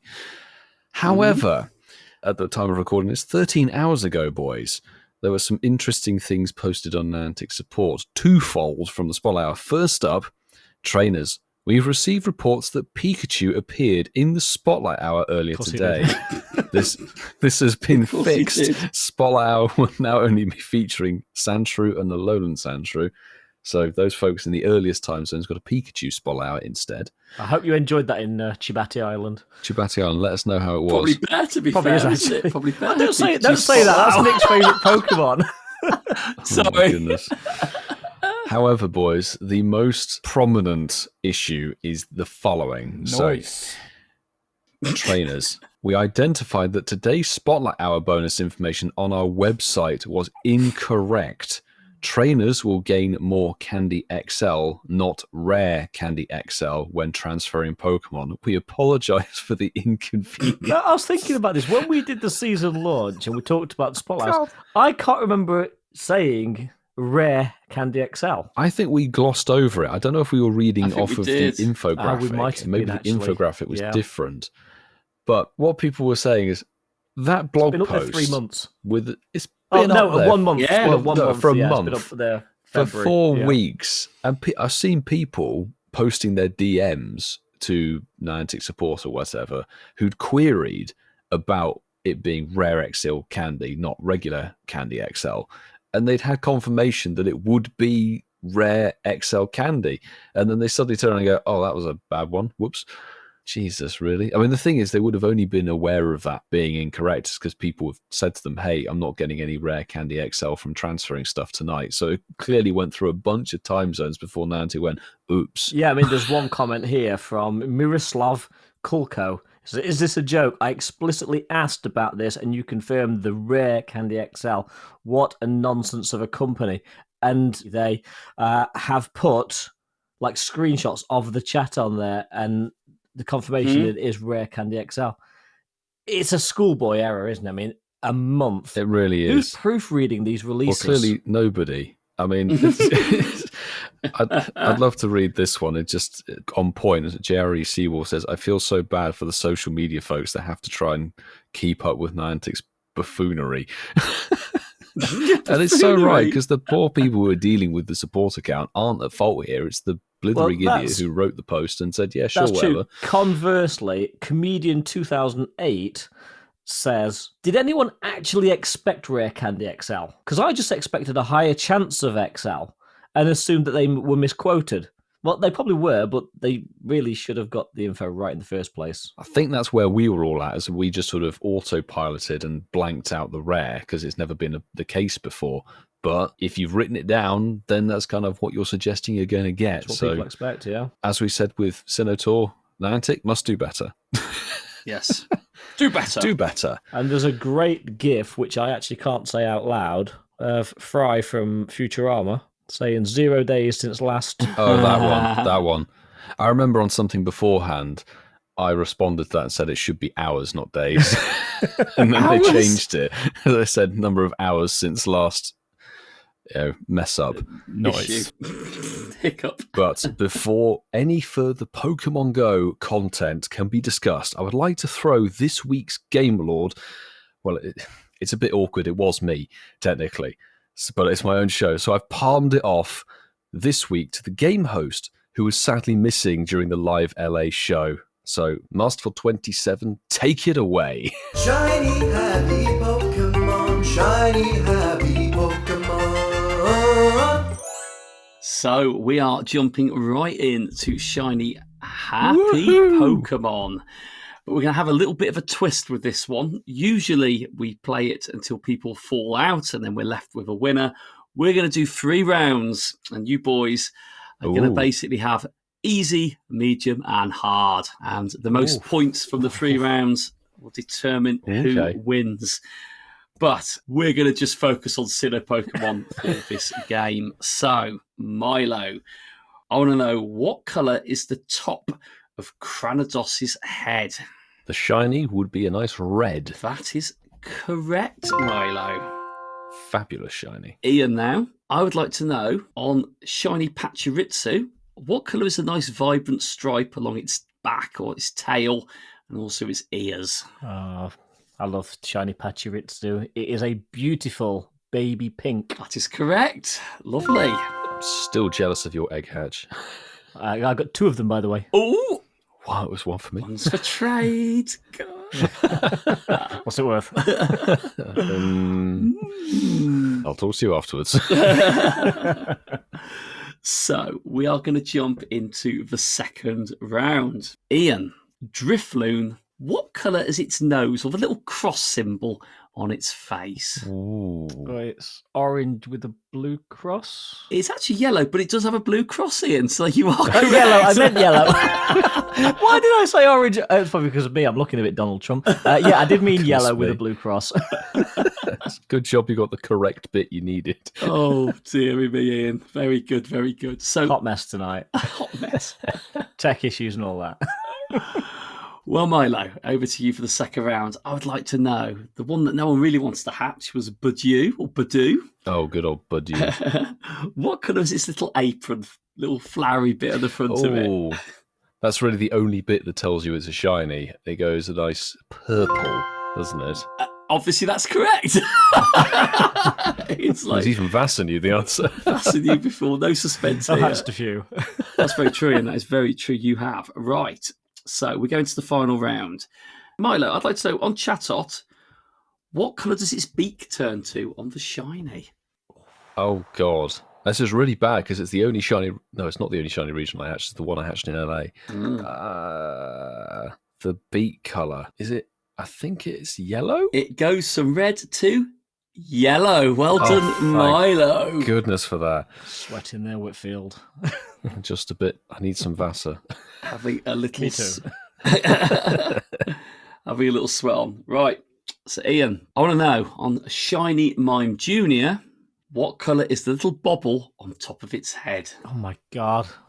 Ooh. The hat's like a greeny colour. What colour's the bobble? Literally no idea. I want to say black or white. Black? Ian? It's white. Oh! So close. And it was one or the other. So close on that. GG's, Whitfield. GG's. That was a good guy. I like that. Nice. You want to know what's so funny? Whitfield keeps becoming the game lord and then keeps delegating it away. Yeah. It's embarrassing at this point. I want to give it away, but it keeps coming back to me. Maybe next I want week, to win, I don't want to host. Vass will take the game lord post, but fantastic. So I delegated it this week and I've got it back. Oh, dear. We do absolutely love that game. It's always fantastic when the man behind the genius of its creation actually hosts it. So lovely stuff. Mark, we definitely need to get it on the next live show, I think. I think that's a good one, yeah. The New York one, couple of gaming versus Go-Karts, was really, really fun for that game. Good. And we gave them some tough ones. We really did. But now, boys, it's a new month. It's a new season. It's the season of World of Wonders. Or just World of Wonders. Whatever they decide to choose it.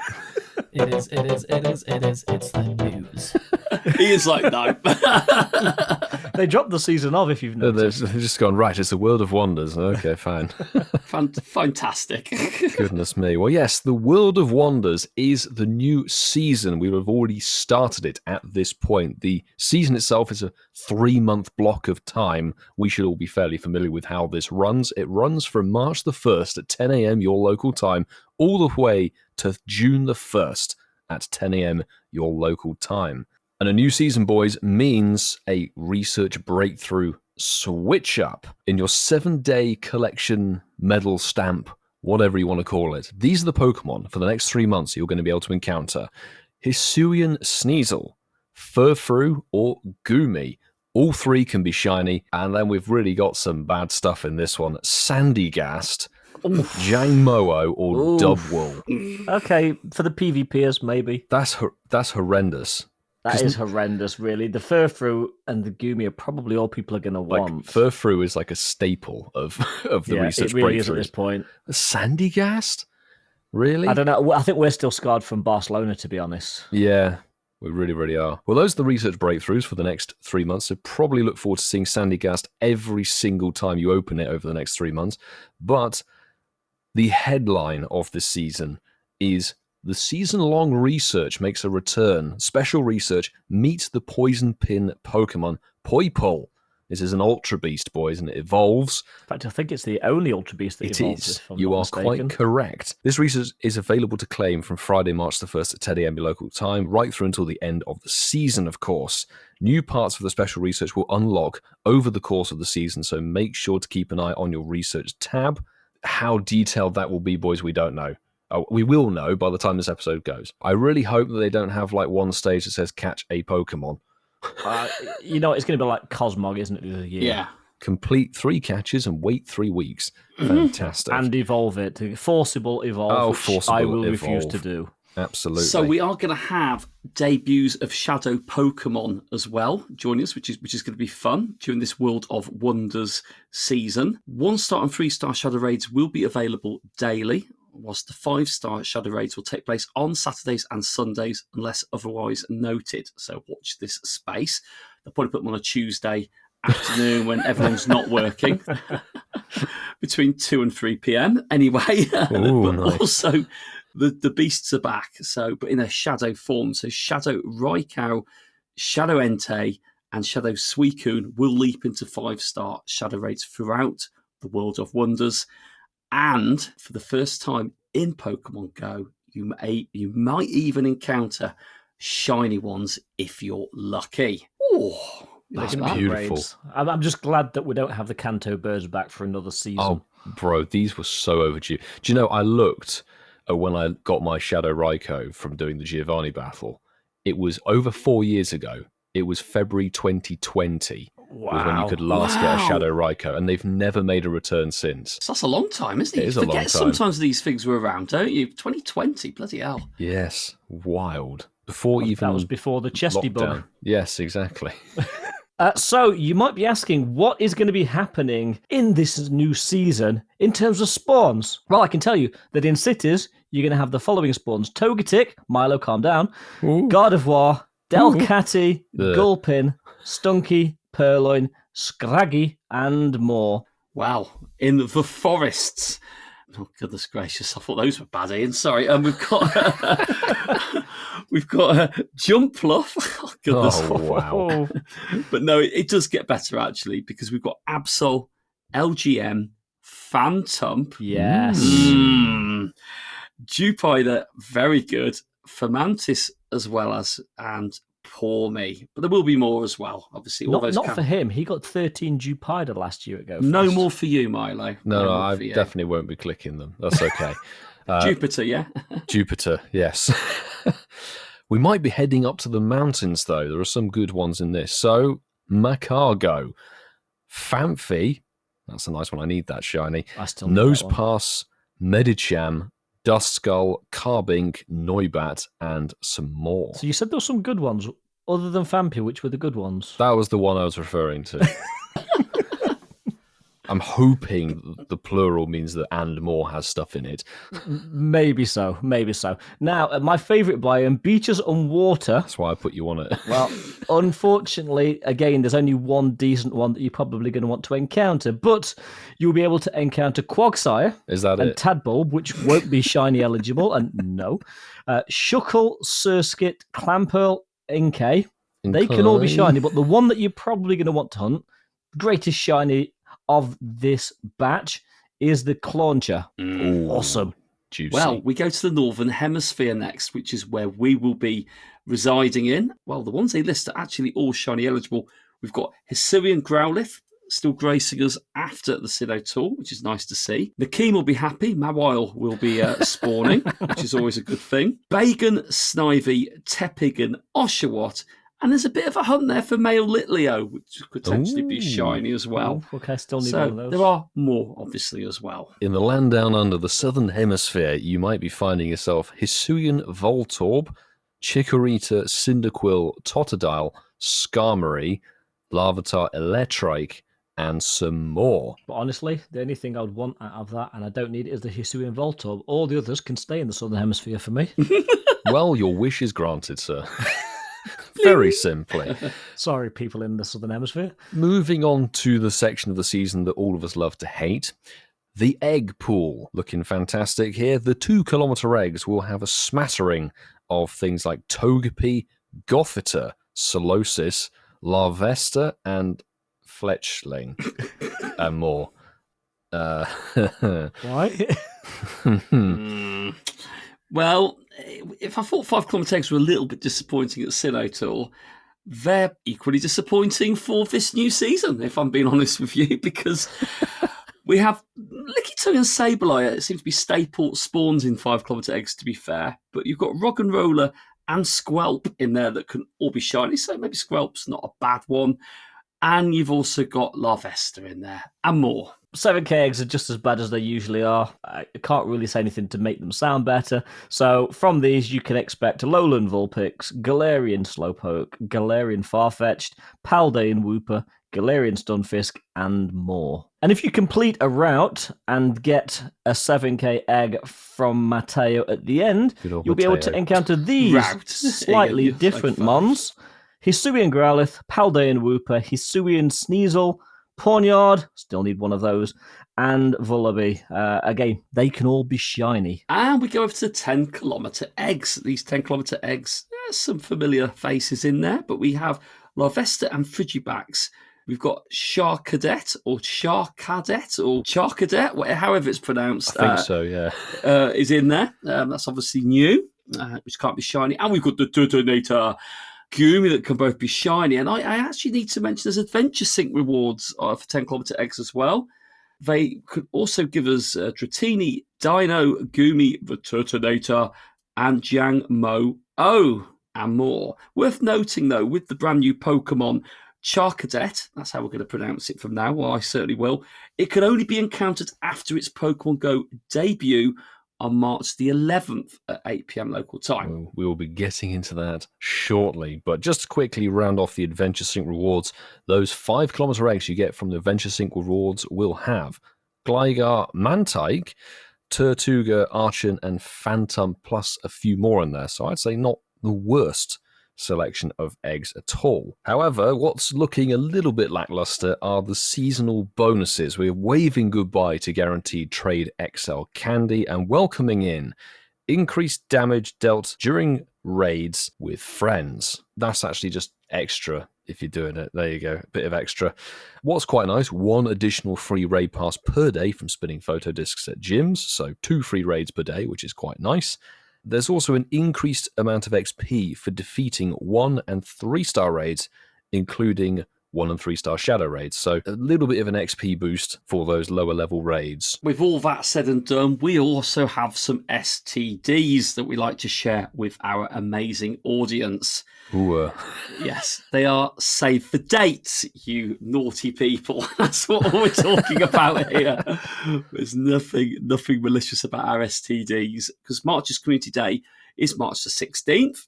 We have April Community Day Classic on April the 7th, April's Community Day on April the 20th, and May's Community Day on May the 19th. However, it has been announced is Litten, the Firecat Pokemon, will be featured during March's Community Day. This, as we've just said, it's on March the 16th, which is a Saturday. Nice. And it'll be between 2 o'clock and 5 p.m. in local time. The featured Pokemon between those 3 hours will be Litten. If you're lucky, you might encounter a shiny one. Boosted shinies for Community Days. With all Community Days, the featured Pokemon will have a featured attack. And if you evolve Torracat during the event, or up to 5 hours afterwards, you will get an Incineroar that knows the charged attack Blast Burn. Surprise. Surprise. It's Blast Burn. And for anyone who cares, it has a trainer battle and a gym and raid battle power rating of 110. Nobody cares. We all agree on that one. There is also some attack availability updates which have been announced as part of this. So starting with the event and continuing afterwards, Incineroar will be able to learn the charged attack Darkest Lariat, and that has a trainer battle power rating of 120 and a gym and raid power rating of 80. No one cares. They really don't. They don't. So for $1 or the equivalent pricing tier in your local currency, you'll be able to access the Lytton Community Day exclusive special research story. We like that. Obviously, sped up voice at the end there. Right. Event bonuses for Lytton Community Day. There'll be a 3 times XP for catching Pokemon. There'll be a 2 times candy for catching Pokemon. And there will be a 2 times chance for trainers level 31 and above to receive Candy XL. Pretty standard. Lure modules will, once activated, lasting for 3 hours. And Incense, excluding the daily adventure Incense, activated during the event, will last for 3 hours. That's when your incenses go from green to orange. If you take a few snapshots during Community Day, you will get a surprise. That's 5 snapshots during Community Day. Definitely. I just want 1 month for them to make it 4, just to catch us out. 1 glitches. Yeah. I just want 1 before I remember to do them, Ian. You know what I mean? I always forget. Yeah. And 1 additional special trade can be made for a maximum of 2 for the day. And trades will require 50% less Stardust. There will also be battle raids for anyone who really does care after Community Day. These will run from 5 p.m. to 10 p.m. local time. And I think it's quite nice though. Maybe those who can't play the Community Day during the normal hours. If you take on a special 4-star raid battle, you will get more Lytton appearing around the gym that hosted the raid for 30 minutes. You can only join these raids using raid passes and premium battle passes. Remote raid passes cannot be used to join these raid battles. Wow. Okay. There will be field research. That's also pretty standard. You'll be able to catch Lytton to earn rewards such as additional encounters with Lytton, Stardust, Great Balls and more. You don't need us to tell you that's probably your best chance to get a decent shiny one. There will be showcases during Lytton Community Day, and there will be a Go Web Store Community Day bundle featuring 120 Ultra Balls, 15 Silver Pilot Berries, 6 Incubators, and 1 Incense available for the pretty decent rate of $9.99 or the equivalent. There will also be 2 Community Day bundles available during this event. Wow, wow, and wow. Boys, Lytton Community Day. And stickers. There we go. Oh, sorry, stickers. I thought you were going to miss the best bit out. Sorry. Goodness me. And stickers. Stickers. Wow. For all that, then you've told us stickers literally right at the end. Oh my goodness me. Lytton Community Day is going to be lit. Yeah, lit. I like that. Lit. Beautiful. I predict you'll catch Darth 10 Maul in and it'll be lit. It is. Darth Maul Kitty, yes. But its shiny is insane. It's a good shiny. And I think the only person who predicted that being correct is the person who's now in the time distortion realm who isn't with us. Well, yeah, because last year we didn't get the second starter so early in the year. No, we got it in May for Fennekin. We all dismissed it as well. We said that isn't Yeah, going to happen. I did not think it'd be this early because literally we had Rowlet, 2 months ago? Yeah, it was literally in January. Yeah. So I don't know if they're going to blitz the starters this year, and it might be mad to say, but will we see Gen 8 this year? Like at the end of the year? One can only hope. It's time going back they to got the old days Gala when they had like into the 5 or game. 6 starters. Yeah. I think, boys, we might look to go and play somewhere on the road Yes. for Lytton. So we'll discuss that and let you listeners know what's going down. But let us know on socials if you're hyped for the White Cat Community Day. Totally. I'm sorry, I'm going to say it's a flipping lovely shiny, isn't it? So good. So good. It's like, it just reminds you like with Phantom with that grey-white colour, you know, you're going to get this with Lytton as well. It's a solid shiny. I'm excited. Guys, I'm excited. This year is starting good, isn't it? For major events, definitely. For our wallets, maybe not so much. They'll be crying in a corner. Going back to what we can expect this season, what we talked about stickers for Lytton Community Day, there will be themed stickers for the World of Wonder, and they kind of look a bit Disney-fied if you look at them. They're actually pretty nice stickers. There's Cutie Fly, Vespa Queen, and a whole host of others. Mark's favourite Jigglypuff is in there, and the Oddish that is growing in his backyard. There's literally some really good ones. Oddish? Yes. Oddish. Oh, behave. There's going to be a Morlul in there as well. There's no Morlul that I can see. Oh, next season perhaps. They'll put that sticker in there. Who knows?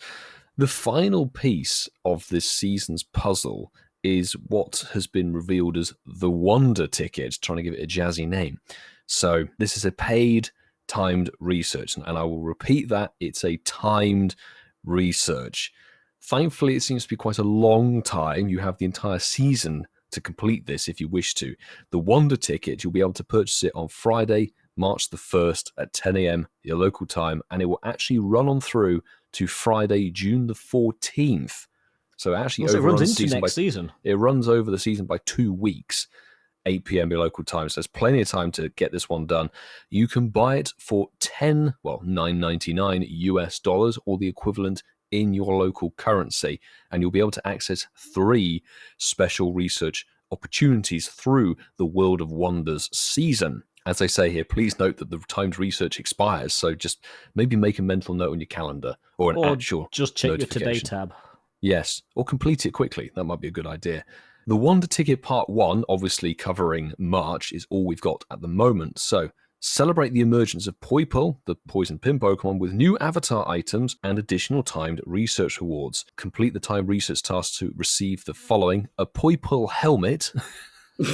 Okay. Encounters with Pokemon. Who knows what they're going to be? Very vague. 1 premium battle pass, 1 lucky egg, 1 regular incense, 1 star piece, and more. Stay tuned for details regarding part 2 and 3 included in your purchase.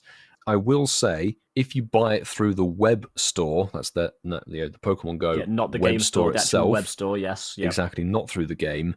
Trainers will receive 2 bonus premium battle passes, so it's like an extra $2 worth of stuff that go with your Wonder Ticket. Quickly, before we shuffle on to something which I saw earlier today, I've seen a lot of people going, $10?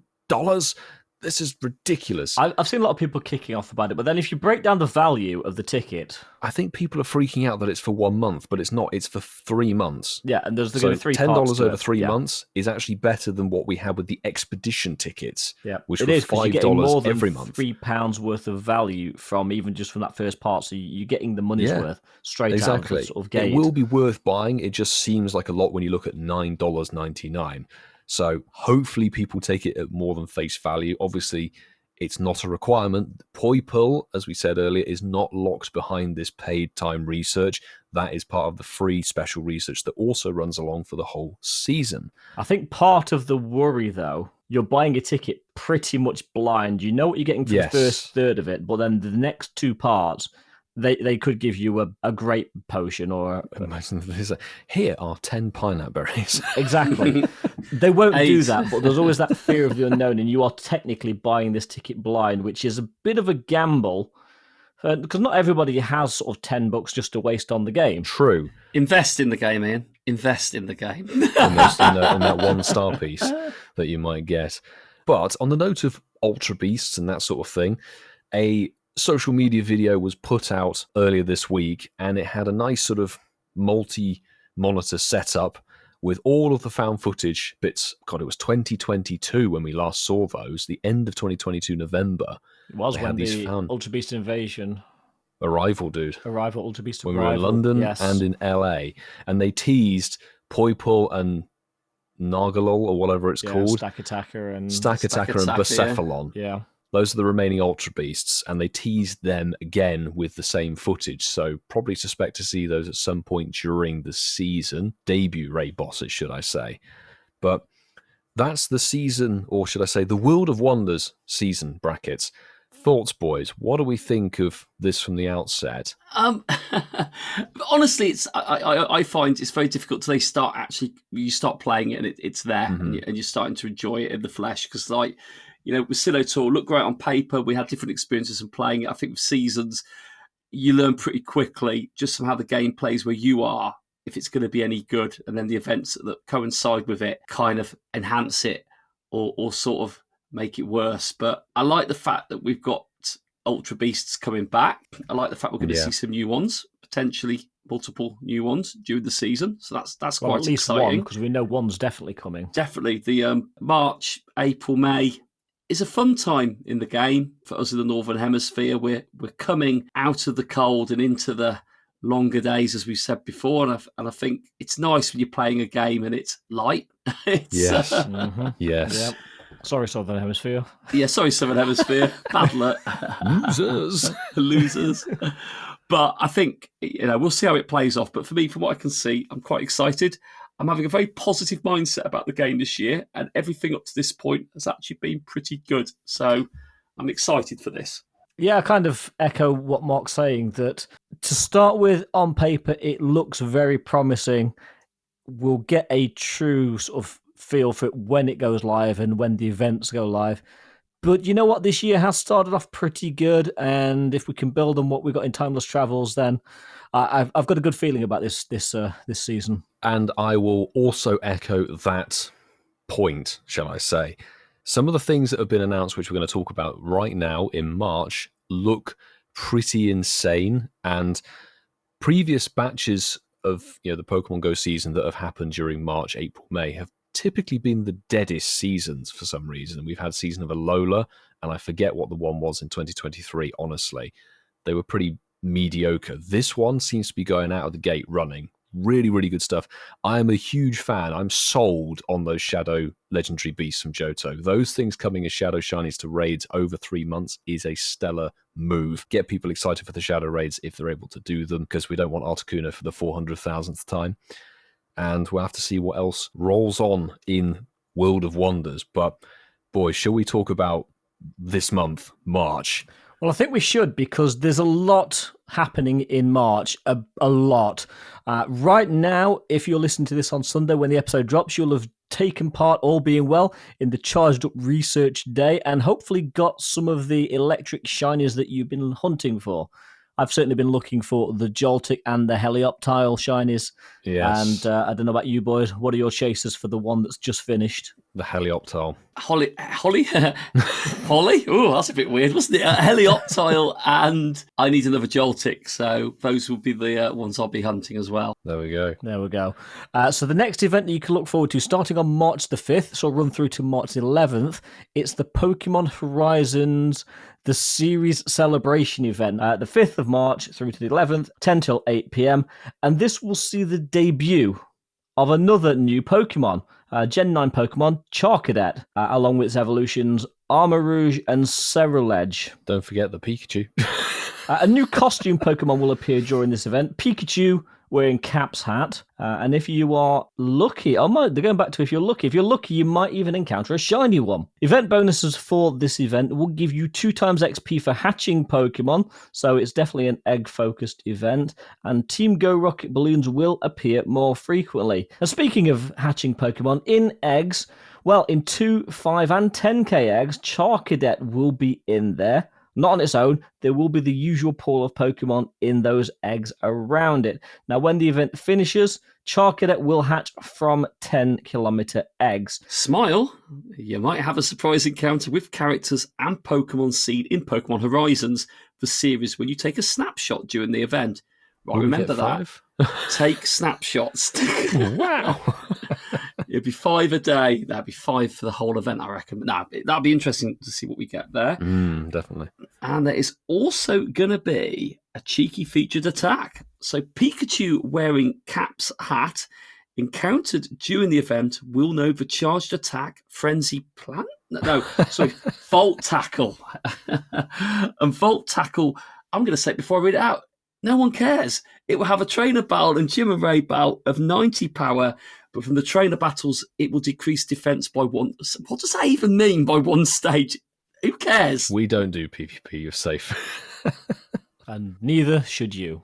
So no event would be complete without wild encounters, and during this event, you'll be able to encounter the following Pokemon more frequently in the wild. Scyther. Nosepass. Sprigatito. Fuecoco. Quaxley. Poor me. Some trainers might even encounter the following. Pikachu wearing Cap's hat. Alolan Grimer. Why? And Beldum. 1-star raids. I love a 1-star raid. Oh, yes. And you know what? I don't dislike these 1-star raids. They're not going to be great, are they? But hey, I've made peace with that now. So the 1-star raids for this event will feature Rhyhorn and Rockruff, both that can be shiny, and the new featured Pikachu wearing Cap's hat will be in 1-star raids. Again, that can be shiny as well. I love how we give 1-star raids so much stick when the 3-star raids are probably the worst batch of raids in the game. They really are. For this event, you will have Chansey with a chance to be shiny, Chansey to be shiny. Not that we had a community day for it just a month ago. Noctowl and Metagross. Dear God. Why? I mean, the Metagross, okay, I get XL, that's okay. Noctowl doesn't have a top hat. Don't care. Move on. Field research. Well, there's going to be plenty of that in this event. And the following Pokemon will be available to encounter when you complete field research tasks. Pikachu wearing Cap's hat. Golduck. Skarmory. Rockruff. Sprigatito. Fuecoco. And Quaxley. We also have Pokestop showcases. Yay! Oh, be on that lookout for the showcases at different Pokestops during parts of the event where you can enter event-themed Pokemon. And some good news relating to showcases, because this is actually exciting, because I know we've... What? Sorry, good news, boys. Is that excited? It didn't even let us get wanted. Good news. What? We found a reason to do showcases. Now, don't get me wrong. Well, there had to be one eventually. Exactly. And I think as my journey on this game's gone along, I dismissed these quite quickly, and I actually find myself finding my regular Pokestops that I can nip in and usually win the showcases, and I'm sure of us do that now. But for the first time, there are actual rewards linked to the level of your showcase badge, and this is linked to Pikachu, the PhD version. Is that right, Ian? Is that Pikachu PhD? Yeah, PhD so. Pikachu, yep. So we're going to quickly run through these because I've unlocked a couple of them, which is quite exciting. But for anyone with the bronze level on the showcase start, you will get Pikachu's PhD glasses available. Nice. For the silver, and that is winning 10 showcases, that will unlock you Pikachu's PhD headband, which is actually quite cool. Nice. And then it starts to get a little bit more tasty because if you win 50 and get to gold tier, you will unlock the pose. That's the Pikachu PhD pose. Oh, the one that was released by accident. That's the one. That was just deleted from everyone's account. The one. Yes. Hey, at least it isn't paid. That's true. Yeah, it's a free pose. Yeah. That's exciting. And this is probably as equally exciting. But if you get to the top level, the platinum level, 100 Pokestop showcases, you will receive an exciting Pokemon encounter. We can confirm it is Pikachu PhD. So it could be one of the rarest Pokemon in the game if you can get one encounter. And we can confirm it because somebody DM'd us a snapshot of PhD Pikachu literally as the season went live in Australia and got these rewards. Yes, absolutely. So thanks to my husband from the land down under. And finally, the web store event bundle, boys. So during the event, you'll have a Ultra Legend box available to buy for $14.99 US. This bundle features 3 remote raid passes, 10 premium battle passes, and 10 incubators. I assume they're the regular blue ones. Check it out on the web store from Friday the 1st of March at 10 a.m. through till March the 11th at 10 p.m. PT. Okay, just to be interesting. Pacific, nice. Okay, there we go. So it's available on the store right now if you're listening to this show. There we go. So that's the Horizons event sorted. Now, we've still got plenty more to go at. March the 14th through March the 18th, Weather Week is back. That'll run 10 a.m. through to 8 p.m. And we'll talk about these more in the coming weeks. March 16th, we already know is going to be Lytton Community Day. That'll run from 2 p.m. to 5 p.m. with bonus raids afterwards. March the 17th, so the day after Community Day. Boys, get buying raid passes. We're going to have a raid day for Primal Kyogre. Oh, that's juicy. Ooh. That is good. That really is good. And the following weekend, March the 23rd, we're going to have another raid day for Primal Groudon. Can I let you boys into a little secret? When they debuted in Pokemon GO last year, and I was moving house, I never primally evolved my Kyogre. I didn't have enough primal energy. Oh, we didn't get the energy. I'm quite excited about that. So, dude, these are good. That is good. Days. So between 2 p.m. and 5 p.m. on the 17th and 23rd, you need to make yourselves available because these are going to be epic raid days. 100%. Jam-packed month. Moving on, March the 21st to 25th, so just a 4-day event. Verdant Wonders and Zarude ticketed event. Niantic will want you to get your wallets out for that one. The 27th through to the 31st, so again, another 4-day event. Milo loves these 4-day events, these short events. World of Wonders Taken Over, that'll run from 10 a.m. until 8 p.m. And March the 30th to March the 31st, Shadow Mewtwo returns. 6 a.m. till 10 p.m. For that weekend.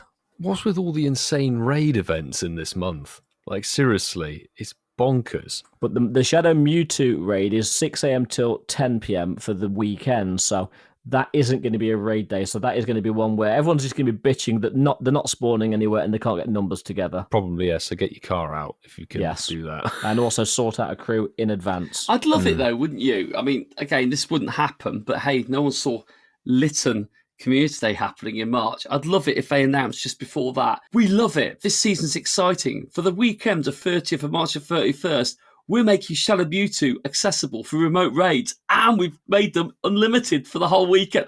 Oh. Niantic would be looking at their bank balance going, woohoo! But no, that'll ruin the game, obviously. We can't have that. Well, bear in mind, you can't remote the shadows, so... We're talking now March, and with March, we have Spotlight Hours. Brace yourselves, this lot a little bit uninspiring, but hey, there might be something you need from this bunch. But starting the month as it means to go on Spot Hour-wise, we go in with Poor Me on March the 5th. But don't worry, you do get 2 times Evolution XP during that hour. On March the 12th, we get Nidoran Spotlight Hour, which of course can be shiny, and it has 2 times Catch Stardust. It's good. I think it was last year we had this where we had a multiple amount of Pokemon, but one of them couldn't be shiny for memory the last time around. This time, though, yes, we've got 4 Pokemon that will be featuring during the Weather Week event. So during that event, this will be the Spotlight Hour for it. And we've got on March the 19th, 2 times Catch XP and 4 Pokemon. That is Vulpix, Poliwag, Snorunt, and Hippopotas, all spawning during that hour. And all of them can be shiny. That's quite exciting. And I think that's the thing that saves this month, I'm honest with you, for Spotlight Hours. Because on March the 26th, and it comes with the best bonus of them all, 2 times Catch Candy, at least it's shiny, we've got Hoppip Spotlight Hour. That's me. Goodness me. Oh, Ian, I can see you. Why? Seriously, hunting why? those green Hoppips. At least Milo won't be able to hide and say it was an accidental I tap know. that's a shiny this time. I know. But seriously, double Catch Candy on a Spot Hour for a Pokemon that had a community day 2 years ago. Jeez. Where it might get more interesting for March is the 5-star raids. So we have the return of the Tapus, or some of them for this month. Tapu Koko will be returning, and it can be shiny from March the 1st till March the 14th, and it will now know a new featured attack, Nature's Madness. Nobody cares about the trainer battles and the gym raid power, so we'll move on from that. Sandwiched in the middle, this is a bad filling, boys, I have to admit. Regice is there for a week, March the 14th to the 21st. And finally, the last 2 weeks, and actually running on into April, Tapu Lele, great shiny, March the 21st till April the 4th. And that will also know Nature's Madness. So this is the Tapu's exclusive kind of move. I guess they'll be coming up later in the season as well. The raid bosses will switch over at 10 a.m. local time on the dates that I read out. And you'll have the following raid hours to go for. And now, bear in mind, you have the extra double spawn on gyms for raid hours, which I think is really, really good. 25-minute timer, you get 2 raids per gym. Tapu Koko will get 2 of those raid hours, March the 6th and March the 13th. Regice will be March the 20th, and Tapu Lele on March the 27th. Of course, raid hours run on Wednesdays, 6 p.m. till 7 p.m. at your local time.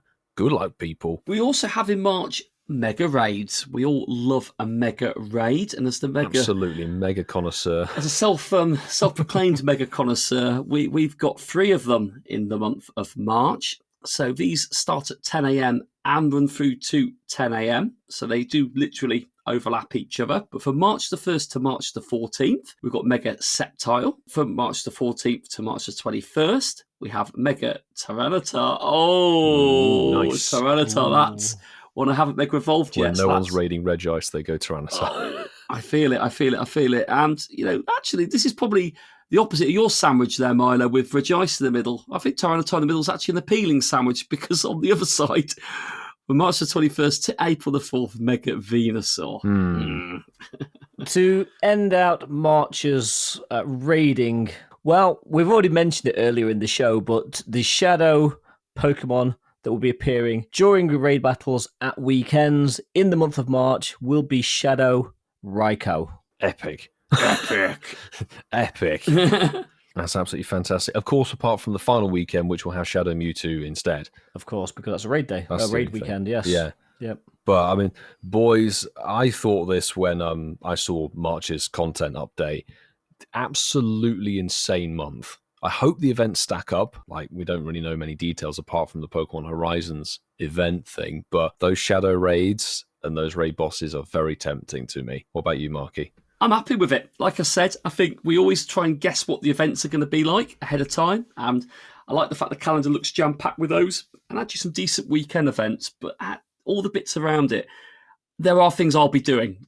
I think I do want to focus on the Tapus. I personally don't have any of the shinies for any of the Tapu legendary raid bosses. I think now this could be the time I go hard on them. But yeah, there's something in there. I'm very happy with the Kyogre and the Groudon primal versions. I'm buzzing for that. That's going to be brilliant. And I'll round it out. The month is looking jam-packed. It's looking absolutely amazing, in my opinion. 2 primal raid days over 2 consecutive weekends is absolutely fantastic. It's going to make the March 16th, 17th weekend pretty heavy, but I'm pretty sure we can make it work because it looks awesome. And Shadow Mewtwo at the end of the month, let's just hope that it's spawning in sufficient numbers because people are going to want to raid that bad boy. Definitely. And what I would say actually is if you're not able to get a crew out, you don't have much of a community, and you do listen to the podcast and you're able to, there'll definitely be communities hosting bits and pieces. I think they will in most areas. Most areas. Yeah. So definitely scout Campfire, scout for a community ambassador and see if they're hosting a Shadow Mewtwo raid weekend event. They will be. They have to post the raid events. Get involved if you can do, because it's finally come back after 10 months. I think it was here in May 2023 before. So great to see it. I definitely think March is living up to the season name. World of Wonders. But boys, I do think there is one glaring missing thing from the season of World of Wonders, and some might say that this is the 8th wonder of the world. Is that Moscow? That's certainly the most positive thing I've heard about it, Milo. Thank you. The 8th wonder, of the world. Well, it's nice to get the poll out again tonight. I think there's something in the air when Dialga and Palkia have left us, but we had fun tonight talking about our associations of leaving winter and coming into spring. So we put it out for our lovely listeners with the 4 options we agreed as we were going through them. But our question simply is, which of these do you relate to the most as we go through the similar seasonal change? Obviously, Northern Hemisphere people, this is probably aimed at, but hey, it's also the same for different reasons when you're coming out of summer into fall. Ooh, I can imagine. yeah. Also, do you like that into fall? That was nice. Falling wasn't it? into autumn. Falling into autumn. Well, we had 55 people on this seasonal poll. We've got Cowboy Hat Caterpie, please. Hey. Confused by the soccer ball during football season. That's very Mike. good. Very good. So, I love it. And Jasmine's replied, "Don't do this right now, cowboy man." Yes. Get in there, Jasmine. Lucy Davis has put definitely daffodils. Very nice. Our HermesNinja has put Team Naked Ankles. The first sign of spring is me leaving my socks in the sock drawer till autumn. Yeah, true. Yeah. David Silverman has put a nice little gif of watch the football. Yeah, I like that, Dave. Barside, I felt your struggles a little bit in the park as well, actually, on that Sunday. A little gif of the cat sneezing. It caught me like it's definitely hay fever. I Am Prius has put Team Allergy with Lisa Simpson, a little gif having daffodil blown on her face by a little chipmunk. That's nice. Sanjay Schmosby, the Tequila Man, has put all of them, but I'll go with the footy. Come on, you Spurs. Roden's looking useful, Marky. Well, he is. He's at Leeds and he's looking very good, thank you. Nikki Dark Angel Ross 118 has put Spring I Like. Apex 171 has put football season all year. Like that. And Chicken Chaser. We met Chicken Chaser. Oh, we met Chicken Chaser in LA. I was very envious of you meeting the boy, Chicken Chaser. I thought you lived in England, actually. You live in, is it Pennsylvania, isn't it? I think it was, you said. Somewhere out east, but he's put, I associate spring with trying to fit into the shorts that used to fit me. Yeah, I go through that daily. And the results are as Reading, follows. Pennsylvania. Pennsylvania, was it? I must have just seen Reading then and assumed it was Reading in Berkshire. Just Reading off the M4. Yeah, there we go. By IKEA. So we've got some results in. In fourth place with 13% is your daffodils. Oh, nice. In third place with 22% of the vote, hay fever symptoms. Yes, my fellow hay fever sufferers.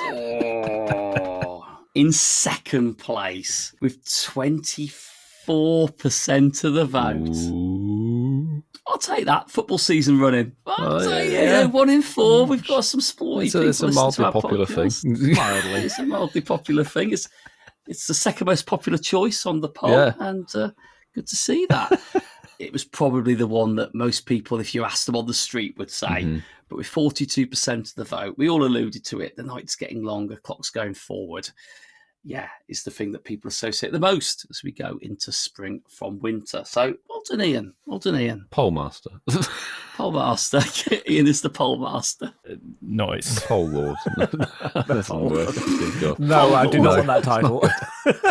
Not having that title. That would be Poll lord Vassafal. Problematic. But that's fabulous stuff. We always love people getting involved in our polls on social media. Marky, it very much is the 8th wonder of the world. Thank you very much for that. But there's something that we never miss, not just a show. We never miss out this section. It is time for Shines of the week. I expect it's going to be absolutely jam-packed, boys. So we're going to read out 3 each. Let's pick 3 from various social medias and see who got what over the Sinnoh Tour weekends. There's one here from a guy called Masterful20. I'm not going to read that one out. Oh, Chazzy. But talking about Chaz, I'm going to read Chaz's out to start with. Having the trio as hundos from one event and 0 trades required, he has got the Hundo Dialga origin form. He's got the Hundo Palkia origin form. And he's got the Hundo Giratina. Oh, nice. What a set. What a set, dude. A set, and he's called them Perfect, and Milo 4-star. Milo 4, of course. Okay. Must have been one of my raids. I've got one here from our campfire. This is from Peanut Phil 14. Caught this while raiding, 3 thumbs up. And it is, well, it's actually a pretty decent 3-star shiny origin form Dialga. And Kelly, I am so jealous about that one. GG's. That's very nice. We love this guy's username, Rimon Paul. Yes. Has written in my favourite of the week, hashtag Shine is the week, hashtag Incensed podcast, and it is a lovely shiny white striped basculin. Nice. That he's named Dead Comrade. That's an interesting choice of name, but fabulous shiny. Congrats on picking that up. Yeah, I'm going to jump straight back in. Lizzie, that's Lizzie_Christina. This, a wild spawn in my local park in Portsmouth. I had no idea it was a shundo until I caught it. Well, and it was a Shundo Growlithe. Ian, nice. You'd be proud of that one. Which social was that one from? That was X again. So we've gone Campfire XX. I'm going to go to contact@incensedpodcast.com. Ooh, email. We've had an email with a shiny of the week. Richard Hanks. I bagged this shiny beauty from the Road to Sinnoh Raid Challenge research whilst listening to the Sinnoh Tour episode and walking my dog, Techno. I felt a complete plonker raiding a Piplup and a Monferno earlier today in order to start the research, but it turns out it was worth it. Check out the IVs on this, and it is the Shundo Cresselia. Shundo Cresselia. Shundo Nice. Cresselia.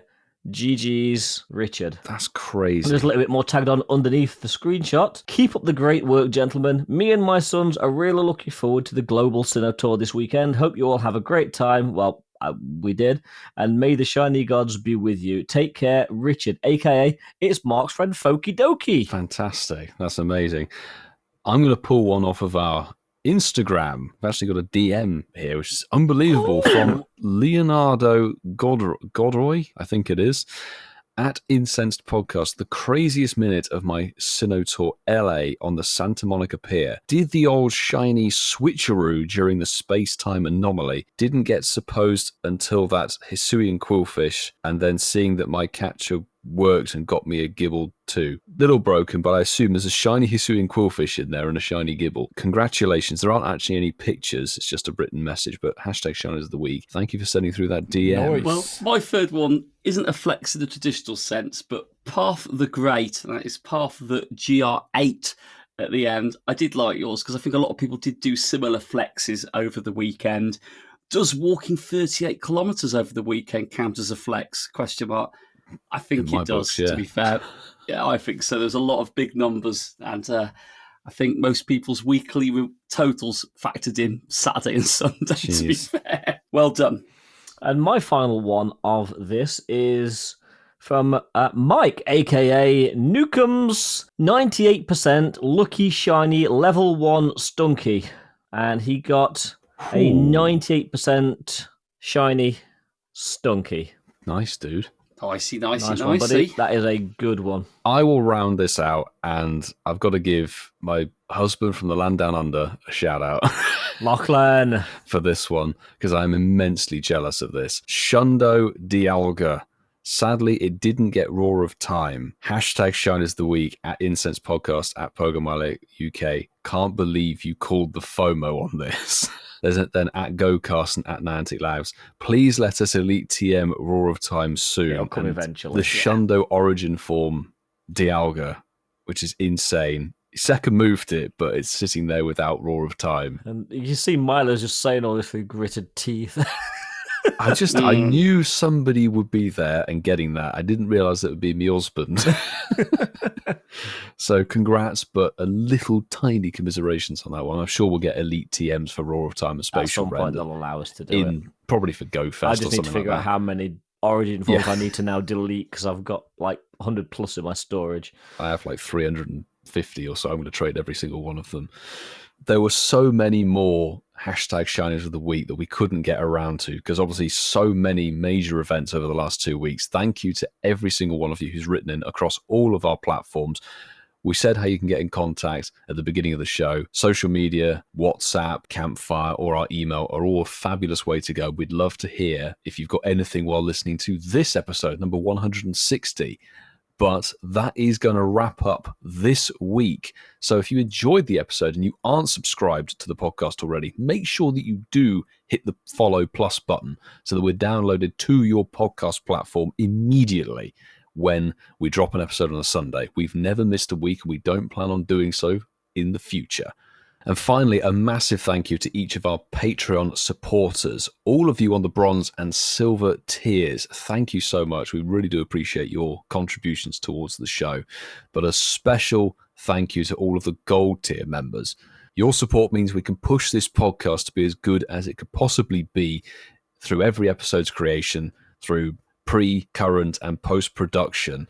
Thank you very much. And the gold tier members are HermesNinja, JB, CliffordMert, DerbyRuss, Kerry and Zachary, Connor Lee, Apex171, MUFTi, Barside2, Hyebone, Maz, a.k.a. Ozmalionheart, and Mandy Croft. We really do appreciate every single person who supports us through Patreon. We really, really do. And it does help cover things for the show and mean that we can make it sound as good as we possibly can do. So you get something quality to listen to every single week. And also, dare I say, it helps us being able to get to the live events like we did last week in LA because... And record live. Because we're not just putting this in the bank and buying beers with it. We are actually reinvesting it into the show in more ways than one. But that is going to wrap up this week. Good news! What? Starting the month as it means to go on Spot Hour-wise, we go in with Poor Me on March the 5th. But don't worry, you do get 2 times Evolution XP during that hour. Well, on that crushing disappointment for anyone who's level 50, we will see you all next week.